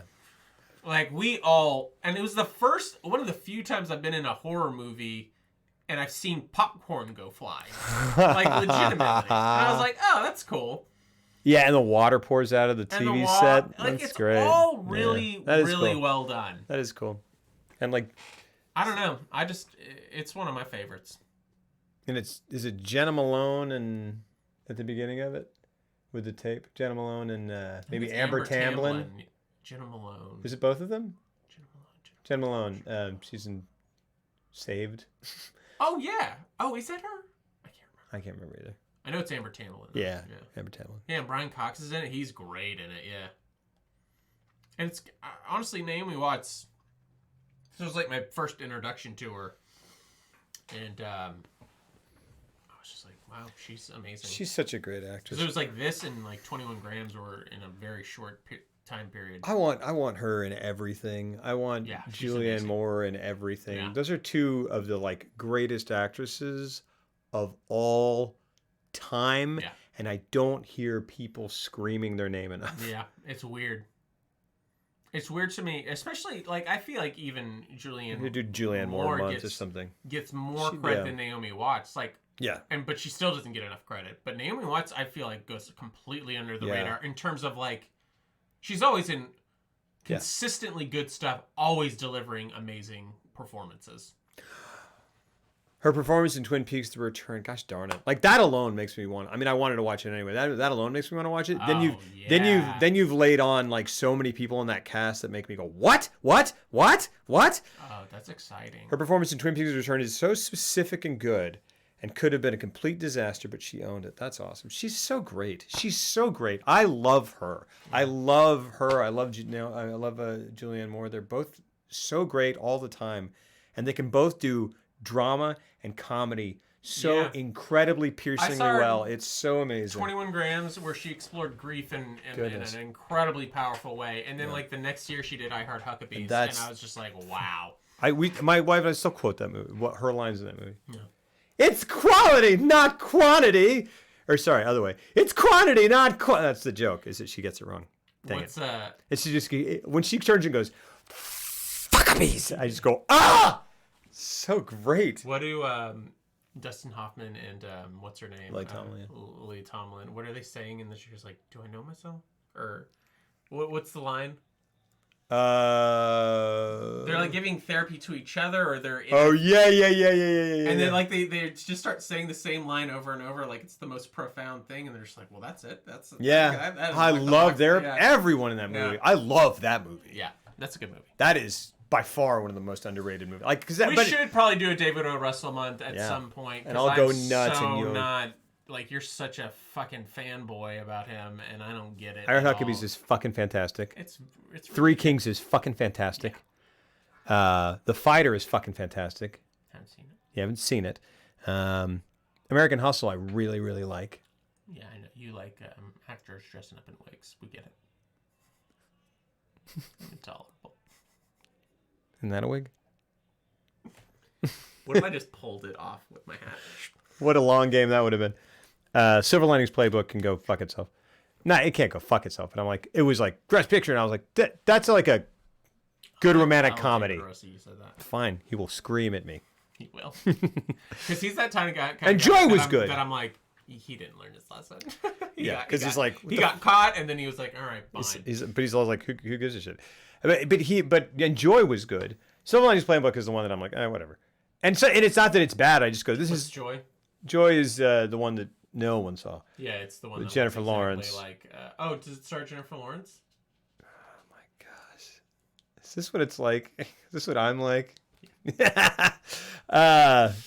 got Jennifer Lawrence and Bradley Cooper. All right, never mind. Does it? Gee, I wonder why. And Robert De Niro. Does it? Shut up. Are you fucking serious? Yep. No wonder no one saw it. They were like, you put this out last year. But it's way better than. I mean, it's way more interesting than Silver Linings. Oh, this movie's so like we're gonna have to name it something good. Just say Joy. Imagine David O. Russell and Jennifer Lawrence both on the same set. What a nightmare. Is Jennifer Lawrence supposed to be a nightmare? I don't know. But so Joy's good. Silver Linings Playbook is fine. It's a good romantic comedy that had the whole like Juno thing happen to it, where it was like Best Picture, and I was like, whoa, calm down. Fighter is amazing. One of the best performances I've ever seen in my life from Christian Bale. Cool. And great one from Mark Wahlberg, because Mark Wahlberg in David O. Russell movies is great. Agreed. Three Kings is fucking great. Agreed. Huckabees is fucking great. When he gets on that bike in Huckabees, yeah, and he just leaves what's his name behind, yeah, and he says something, and I remember just being like, that is one of the funniest things I've ever. So why do you say I'm a fanboy and you fucking hate that guy when you feel the same way about the movies that he's made that you have seen? Because I can get David O. Russell's penis out of my mouth long enough to criticize. Goodness. Well, look, it doesn't take up that much room. I can just kind of. I don't know what I'm saying. I just like to give you a hard time. I know you do. When you talk about him, it's not you don't have a normal conversation about him. I'm like yeah, and like with Three Kings, and you're like, shut the fuck up. Three Kings is amazing. It is amazing. I was like, I think it's an incredible film, and you're like, yeah, it fucking is. It's fucking you incredible. Piece of shit. Thwack, thwack, right in the dick. Because I just feel like no one else says that. But no one else is like David Russell. Watch The Fighter, because it just seemed to me that he took a shift. Yeah, that's definitely fair. I was like, oh, Silver Lining was a shift for me. I was like, you went into more conventional Oscar-y thing, yeah. And like, I remember Flirting with Disaster, and that's one I don't like, but you liked it. But I thought because it was in line with like it was like Flirting with Disaster, Three Kings, I Heart Huckabees. I was like, what a perfect trilogy of total dysfunction. Yeah. Yeah. Not to say that that's all he has to do, but boy, he took a turn, and I was like, oh, you're doing like real hard conventional stuff with like a little hint of grittiness, but it just all looked like stuff I had seen before. Fighter? Yeah. Because like when I saw The Fighter, I was like, oh, that's just Cinderella Man modern day. Sorry, and you're right. Fighter was his first like, well, I'm going to get an Oscar. But like, rightfully so. Yeah. I fucking totally think. Did you ever see her chewing out that reporter for using his phone when he asked her questions after the Golden Globes? She was all, you can't live your life looking at a screen, bro. Turns out he was like Italian. He was reading his questions off the phone. Well. We all learn our lesson by screaming at a foreign-born reporter who's trying to make it, man. But then, can you also just being that famous and like? Yeah. Yes, I mean, I would need to see that clip to know. No, I can't. Yeah. What kind of judgment I'm going to be casting? Because like maybe that's her 3,000th interview of the day. And she's seen 1 million people be on their phone at that point. Okay, we're watching it. Hang on. No. Feels very confident. I feel like she's in the wrong. Just so that we can because we need to make it a clean 157 divergences from talking about Session 9. Yeah, well, there's not a lot of meat on that bone. I know. What a disappointment. I really wanted to like it. I know, too. I didn't necessarily have a feeling that I would like it. I just had people thinking it was good. Trade in and I was just really surprised all the way.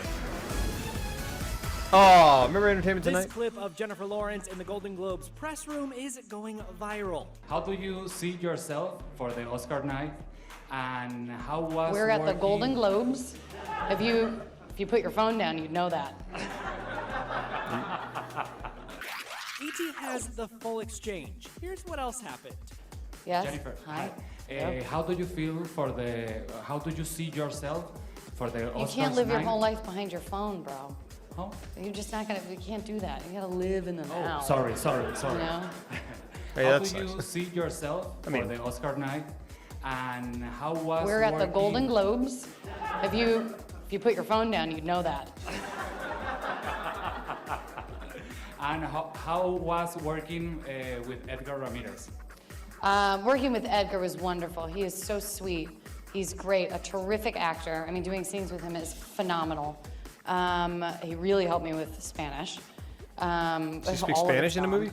What is this? But I loved working with Edgar. When we had our reading together, it was, we read with so many amazing actors. Can you And the moment imagine Edgar left, we were Doing like, that a billion times. that's the one. To do that a trillion, like, can you imagine having, like, she's clearly peeved, and then she has to give a response, which she must have given 1,000 times. Yeah. Like, how soul-sucking that must be. Yeah. Ugh. She's like, I really enjoyed working with him. It was great. He was just a great actor. And you're like, yeah. It's just the most, it's a non-question with a mind-numbing non-answer. Sorry, I have to do something real quick. Oh, we got some job stuff. Sorry, I have to do it real quick. Yeah, I mean, that didn't look great. I'll say that much. But I mean, like, yeah, totally. I mean, it's like a thing. She I'm almost misjudged the wondering if situation. but I'm like, I don't know. If she just did that, okay, that's not great. Good gravy. Did he say something to her prior? Perhaps does she know him from another junket? I feel. Is there? I feel like she just kind of like. I think you're right. It's like fatigue, and she's also sort of like she's. It is probably the 100th fucking question that hour, and I couldn't like. and she's just kind of like, and then she's mixing it up essentially at that guy's expense, and makes him feel bad because I would be a total dick if I had to do those press days where you literally sit in those directors' chairs behind your poster, and then you have to answer the same non-questions over and over and over and over, and it's just like, what was it like working? It's like, it was great. He was a human being. Yeah. And he's very talented. And we worked together. And we hired them, and we paid them money. And they delivered something based off their talent, which is why I hired them. I can't dive into it anymore because there's 40 other questions you have to ask me, and you have 5 minutes to do it. And I also, have to do this 40 more times before lunch. Yeah. Please get off your fucking phone. Yeah, so I can't give you a real answer. Yeah. And I can't have a real conversation with you. I don't know. Yeah, that's crazy. But yeah, that was rude. Yeah, definitely. It must be so exhausting to win awards and have the media show you, clamor for your attention, ask your thoughts on things. Ugh, yeah. Tell me about it. Tell me about it, because I don't know anything about it. So please tell me about it. I mean, I get it. I get what you're saying. Yeah. No, yeah. I don't get it, but I understand. Yeah. No, you get it. Look, it happens to me constantly. You've been showered with awards. I've been showered with so many awards. Yeah, golden shower of awards. Yeah, just people peeing on me. Just pissing awards on you. You're like, did you make that video? Zip. Give me here. Whoa! Oh, it's a little Zip. tweedly. Well, it's never guys with big penises. Yeah. Have you ever? That'd be nice. Have you ever done interviews? Like, stop aiming towards me. This guy hasn't bathed in weeks. Give it to him. Have you done interviews about your work? Occasionally. Okay. Not a lot. I don't like it. You said that's why I say. You said that real cool. From time to time. No, you're fine. I don't. There's nothing you could have said that I wouldn't try to make fun of. The mood strikes. Yeah. We will. Laura, here's the question: have you ever had a fail wipe? So I was asking you about your career, and I was like, "Oh, here's the question," because I'm an actor and an actress. Was just talking. But here's a question I really want to know the answer. Yeah, here we go. Have you ever had a fail wipe and then been forced to shower? No. What? Even then, it hasn't. You're telling me you don't have poops of varying, like a clean clincher, where it's just like. You just keep wiping till it's gone. I know, but like that's not this. But you use wipes, so that's different. But so like if you're like, this wipe isn't working, you get into the shower and shower your asshole. No, but I take a shower sometime that day. Because you're aware that you didn't wipe, like Well, that's the impetus. No. Okay. But I also know that toilet paper does not completely rid you of all Fecal matter. Of all the shit in your butt. After you poop, there's shit around your butthole. Yeah, get rid of it. Not all of it. I do. I can do it in 2 weeks. Hold on. I can do it in 1 week. I get all this shit out of my own asshole. We're not gonna pay you for that. How about 2 days? I need the money. 45. I really need this job. I really need this job wiping my own ass. I need the money. Please. Please. I've already killed it. What? Excuse me? Have you ever had so much spaghetti that you just can't stand anymore?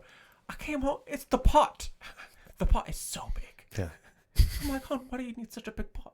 I've told her. I've told her she doesn't need that big of a pot. She shouldn't listen. Now she'll never listen to anything I else shit again. myself again. So, do you need, hold on, do you need more toilet paper? What's going on? How do I get out of this conversation? How do I leave? Have you ever seen Demolition Man? They use seashells. Ah, there you go. You're moisturizing your cornhole with last night's Impossible Burger. All right, let me ask you this. What about the partial turtle heads? You just wipe your ass till your ass is shitless. Yeah, but there's still poop particles there, like quite a bit. People fart. There's poop particles in the air. What are you gonna do about that, buddy? Hold on.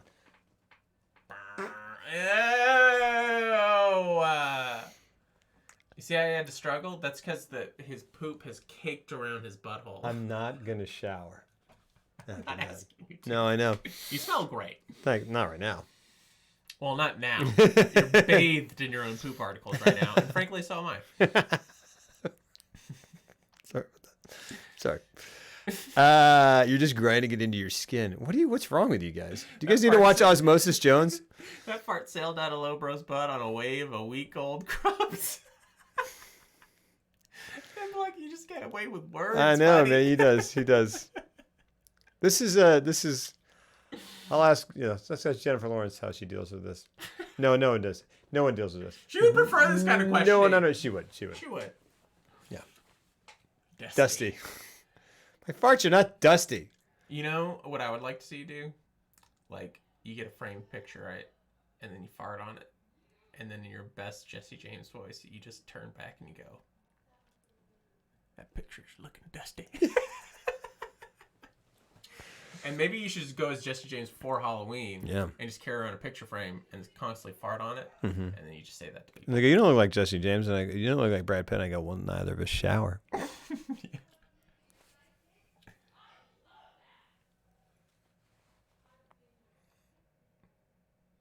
We have a happy home.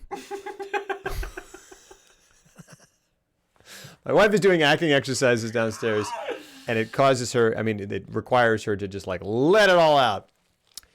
And it sounds crazy. Yeah, when Kelsey does auditions, it's the same thing. Hmm. I'm just like, because sometimes she'll do like back-to-back auditions where it's like that type of stuff, like intense screaming, followed by some dental hygienic, whatever. Yeah. And then it's very confusing. And you walk in and she's like, yes? You go, oh, I'm in To Die For right now. Remember To Die For? That was fun. That was a good movie. Wish it was That's the most positive thing we could.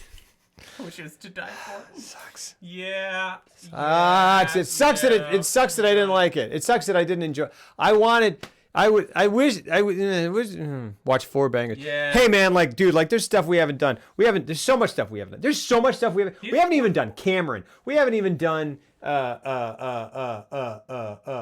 was one that I thought of the other day. I was like, oh my gosh, we got to do that immediately. We should do Pedro Almodovar. I've never seen any of his movies. I know. I would love to do that. But we should do like a super like. Give it to me on the other side. Oh. Thanks. Okay.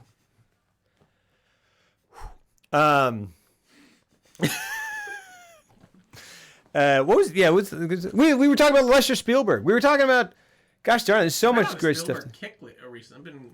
Yeah. He's just a mood enhancer. He's just like, I need a little injection of positivity in my life. Like, you just watch a couple of his movies in a row on like a nightly basis just to fall asleep. 1941. I mean, honestly, yeah. Yeah. There's just a vibe. I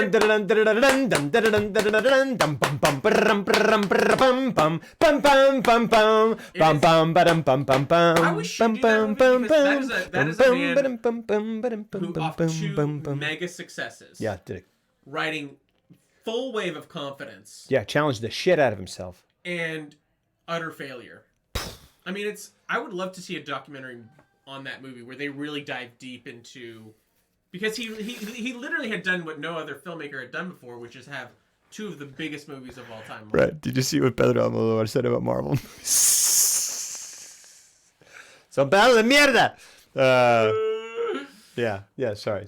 Yes. I really do want what you were saying earlier on the phone. Is just like, we just need a laundry list of like every respected filmmaker to get their true opinion. Yeah. Because I guarantee you, Yeah. most filmmakers of any note probably feel the same. They're all going, don't come for me. Don't come for me. Yeah. Don't ask me. Yeah. Horror movies aren't sexy enough for Pedro Almodovar. It's just Pedro Almodovar. Takatang. My goodness. That picture's dusty. Yeah, you never saw Volver? I've never seen a Pedro Almodovar. All right, Almodovar. we'll see you later. I Wait. want Don't. to see Oh gosh. Don't. We're not gonna slow Pedro poke Rodriguez, this motherfucker. Almodovar. How do you say it? Almodovar. Don't be an asshole about it. Just I wasn't being an asshole. I was just saying Almodovar. Pedro Almodovar. Pedro Almodovar. Yep. I don't like you. List of acclaimed filmmakers yet to shit on Marvel. There literally Elro was. has been disgracing my people with his hurtful impressions my entire time on this stream. Do it. Jeff. It's a fair point. Very good point. No, come on. 100 best movies directed. Oh yeah. 7 reasons why Marvel superhero movies are really boring. How dare you? You know what the worst thing about this whole thing is? Not the worst thing, but Coppola comes out and goes like, they're despicable, and I go, oh, hold on there, Rumblefish. And he's like, and he goes, it's just a fun thing to call him. Yeah, you're just like picking out. He just likes it. Yeah. Rumblefish is probably good. Embelak, I think, said it was good. Rumblefish is amazing. Okay. But I just like that if you ever met him to belittle him, you would just be like, Come on, like, all right. Come on, Rumblefish, let's Probably go. missed you like right perhaps one from the heart, but you're just like peppering his Yeah. like texture. Yeah, you want to play Tetro? Yeah. Oh. No, that's not what it's called. You want a Twixt? Is that one? That's his last one. It's not good. But here's the deal. Oh, you saw it? It's got Val Kilmer in it. Oh, I think cool. that's the Val Kilmer one. It's not good. That's a very Tony Stark thing to do. Iron Need. Read it. Yeah. I. What is that?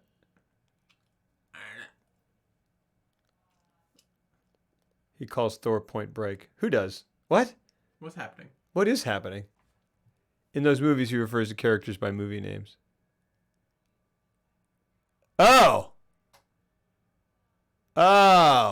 He's like Robert Downey Jr. as Iron Man in the films you may have seen called the Marvel movies. But my thing is, honestly, because Coppola goes like, it's a disgrace. It's morally wrong, the Marvel movies. Like he said, and I go, take it easy. Like you're just gonna piss people off. Fuck does he care? Yeah, like exactly. But I'm just like, dude, come on. He's got his winery. He makes his movies with his own money. Fuck does he care? It's like Daniel He really Day-Lewis. doesn't like them because he thinks they're the opposite of what he wants movies to be. Fair, and I agree, and and it's fair. I like that he said it just because. I know. Fuck it. I know, I do too. But it's like Daniel Day-Lewis going down to like the CW and like standing right off set and going like, Well, that's just "You're fucking terrible.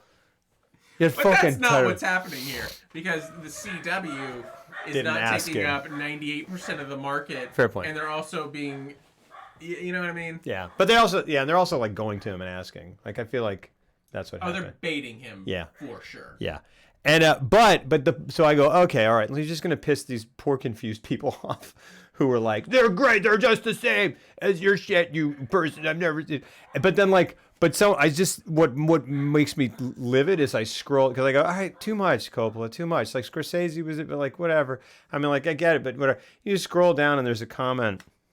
I read a comment that was like, there's another old man sad that he's no longer relevant. And I was That's like what half the I go, that's, you for to say, okay. I was like, all right. Yeah, he stepped on some That's what makes dicks. this entire thing so But I go, hilarious. I just go like, dude, you can't, because you just took away your card. You can't comment on film in any meaningful way if you say Francis Ford Coppola is not relevant. That's ridiculous. It's such a misrepresentation of what the argument is too. I can't believe like the argument's not incredibly crystal clear to people. Yeah. Like, their issue is that it takes up, it's all where all the money goes. Yeah. Studios have a set amount of money that they can spend every year. They spend almost all of it on like 4 movies, and there's no mid-budget movie made anymore. Yeah. Anything between 30 and 70 million is like a bygone era. And it's not that's even what all the 90s was. Like, and it's not even about them not getting their movies made. It's just about what film is. It's what film has what turned the into, menu is which for film 4 consumers. tentpoles a year. Absolutely. And then movies made by A24 under $10 million. Because that's all that gives the studio a tent pole. Like, I like that. You should walk into like Warner's and just be like, I got a temple right here. Yeah. And that's just an arrow. All Erect penis. right, check it out. I had to shower and put it to it. They're like, sir, McConaughey actually works here. Yeah. This does not work on us. All right, are you sure? I mean, look at this. Haha. And I got this. I shaved a fade, and it says "this way to penis" into my pubic hair there. I like it. I don't want to like it, but I like it. Sorry, what were you saying? I guess Coppola has had a pretty famous struggle against studio system for decades with them Yep. interviewing, and just straight up refusing, to see this pig buffet going on with Super that are primary commercially motive. It probably is. It is, like, absolutely it is.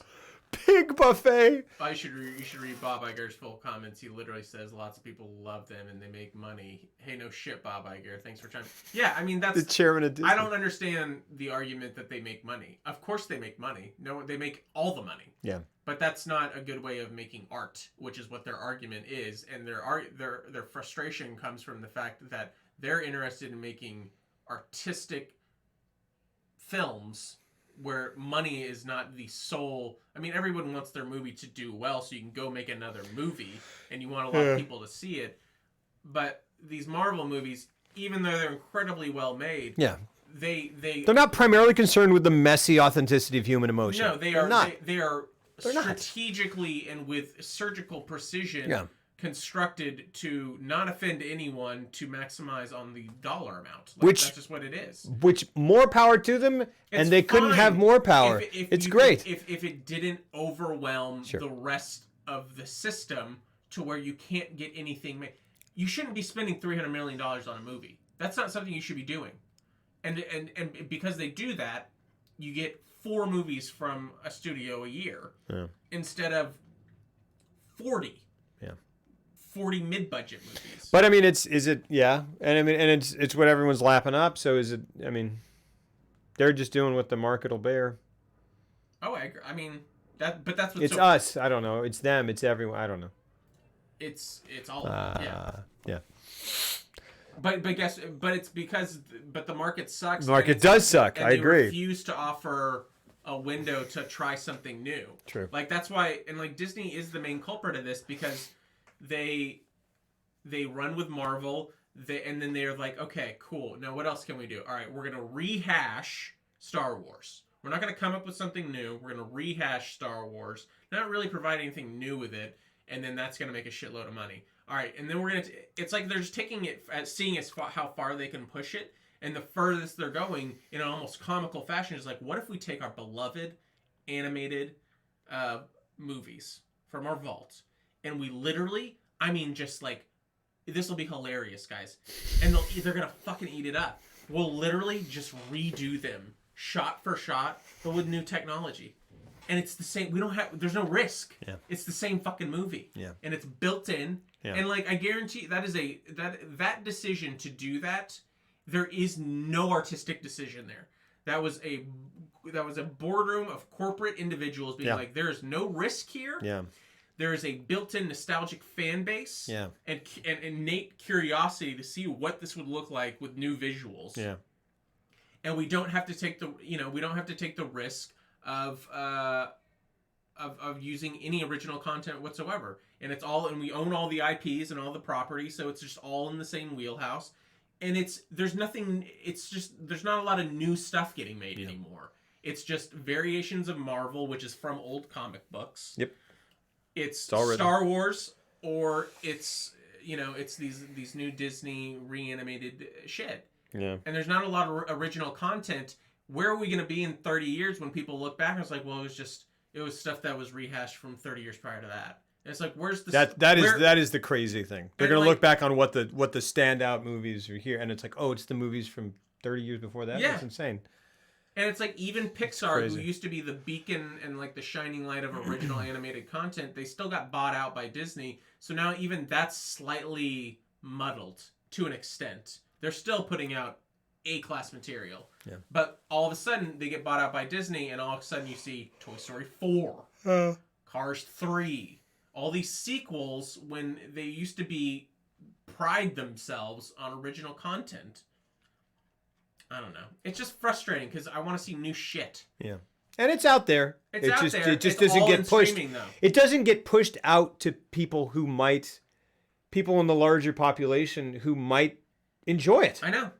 And it's frustrating that we should be getting movies like The Lighthouse. Yeah. And I mean, we are. That's the thing, is like there is like this like boutique market of but it shouldn't be. That's what I'm saying. I agree. Like, it should not be boutique. The fucking 70s, man. The 70s was fucking 70s. It was when boutique was mainstream, and that was it. And we got the greatest gold rush of creativity and films. Best films ever made. Yeah. Movies that they're just absolutely. A little bit of filmography is the only mid-budget entertainment I need. You can see the green screen screw up messing around on my forehead right here. Do that. That's intentional, guys. That is intentional. It's charm. It's Blair Witch. Thank you, guys. Thank you. And then we're going to re-release our new release movie so we can break the... like who wants a CG recreation of the Mona Lisa? Right. It's a novelty. And you're like, that's interesting. It's literally not art, though. Yeah. I don't know. And it's disappointing to me because they also suck in talented filmmakers. Like, say what you want about Jon Favreau, but like when he does his own shit, it's quite good. Yeah. And he spent... Chef is great. We lost 4 years of Jon Favreau, like, original content in some way, shape, or form, because he was devoted to rehashing a photorealistic Lion King that is already about... Like, that movie came out... Did he do that one, too? Yeah. He did that one and Jungle Book? Yeah. So really, he spent, like, 8 years of his... We lost almost a decade. Let's just say that. Wow. Are you saying Groot isn't art? Because I'm hearing that Groot... counters anything those two old has-beens have to say. Oh, man. Well, it's just boy. Yeah. I'm just bummed. No, it's fine. It's good shit coming. Just there's like 4 or 5 like good independent movies a year. You know what I watched a couple nights ago? There should be 30. Yeah. You know what I watched a couple nights ago? What? Good Time. You did? I'd never seen it. You like it? Yes. It's great. The opening and closing scenes of that movie are two of the most like fucking blistering. That is amazing and beautiful and so great. So great. And it's beautiful. Looked over at my wife and we were both teary-eyed. And I was like, I don't shower. That's why our eyes are watering.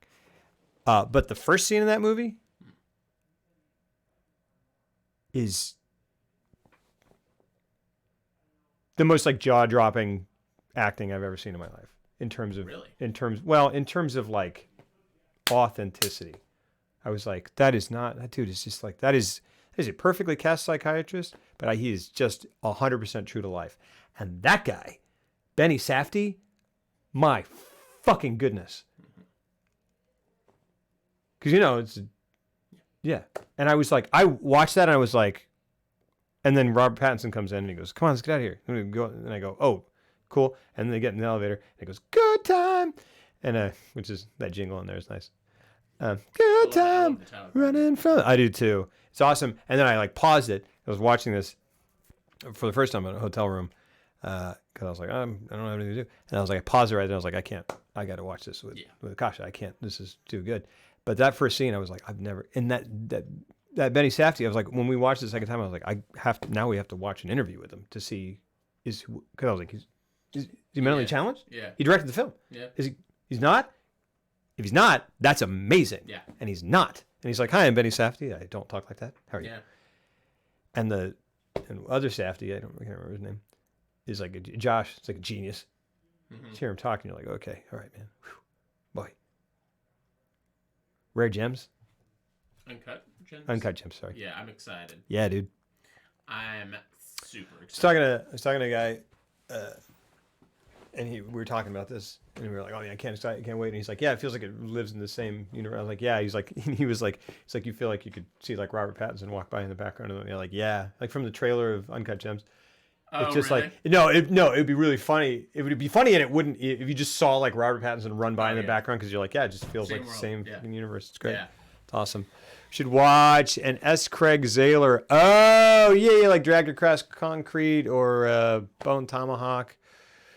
Or or Cell Block 99 or whatever. I don't know if you guys will like them, but they definitely have a signature style. I'm into that. I'm just into I'm anybody into that. having their own fucking Because it's so hard to do it. It's so hard to do. I mean, it's so hard to get so in touch with yourself and lose your self-consciousness to the point that you really let something from in you, like something real from in you, that has a chance to be dismissed or mocked come out, because that's when you get the real shit. That's crazy. Yeah, I don't even care. Like, I'm at a point where I'm just like, I would rather see something that I disagree with completely and say walk out and be like, I hated it, but like I need it. I need more of that in my life. I got to see that then. Don Johnson, that as well. Dude can act. That's interesting to me, because I haven't seen a lot of Don Johnson, but if you're saying Nash Bridges, baby. Nash Bridges. I loved Nash Bridges growing up. Yeah, And interesting. I was like, oh, he's the Miami Vice guy. And then you think back and you're like, oh, they played on that like quite a bit. Yes, yeah. Like throughout the whole show. My head hurts tremendously. I have to go to bed. Yeah. I'm tired. I gotta get out of here. I need to go have dinner. Yeah, I haven't really done that either.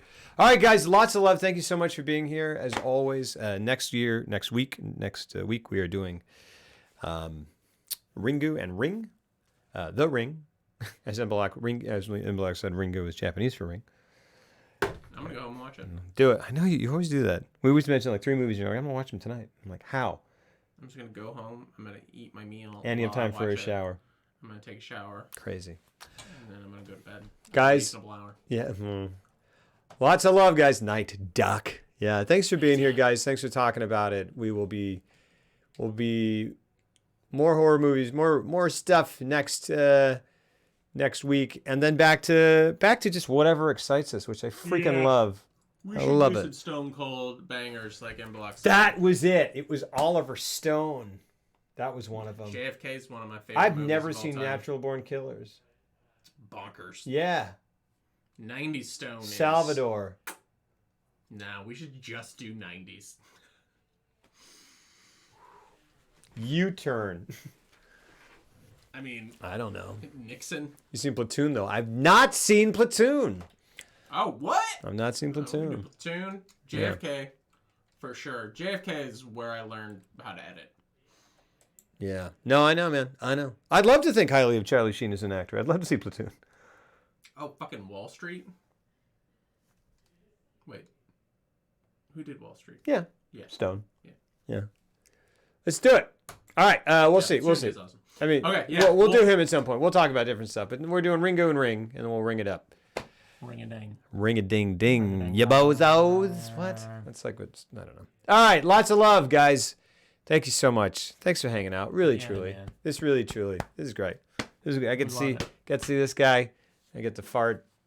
It's great, It's really great. and we love having you guys in the chat. Absolutely. It's awesome. It really is great. Thanks. See ya. I'm glad we all agreed on the movie too. No, well, actually, I'm glad. Yeah, wait. Well, Sean, so you said you liked it, right? I don't know. Glad people liked it. Lover of Pup Love, indeed. Later, guys. Bye. See you later. Just gonna end it.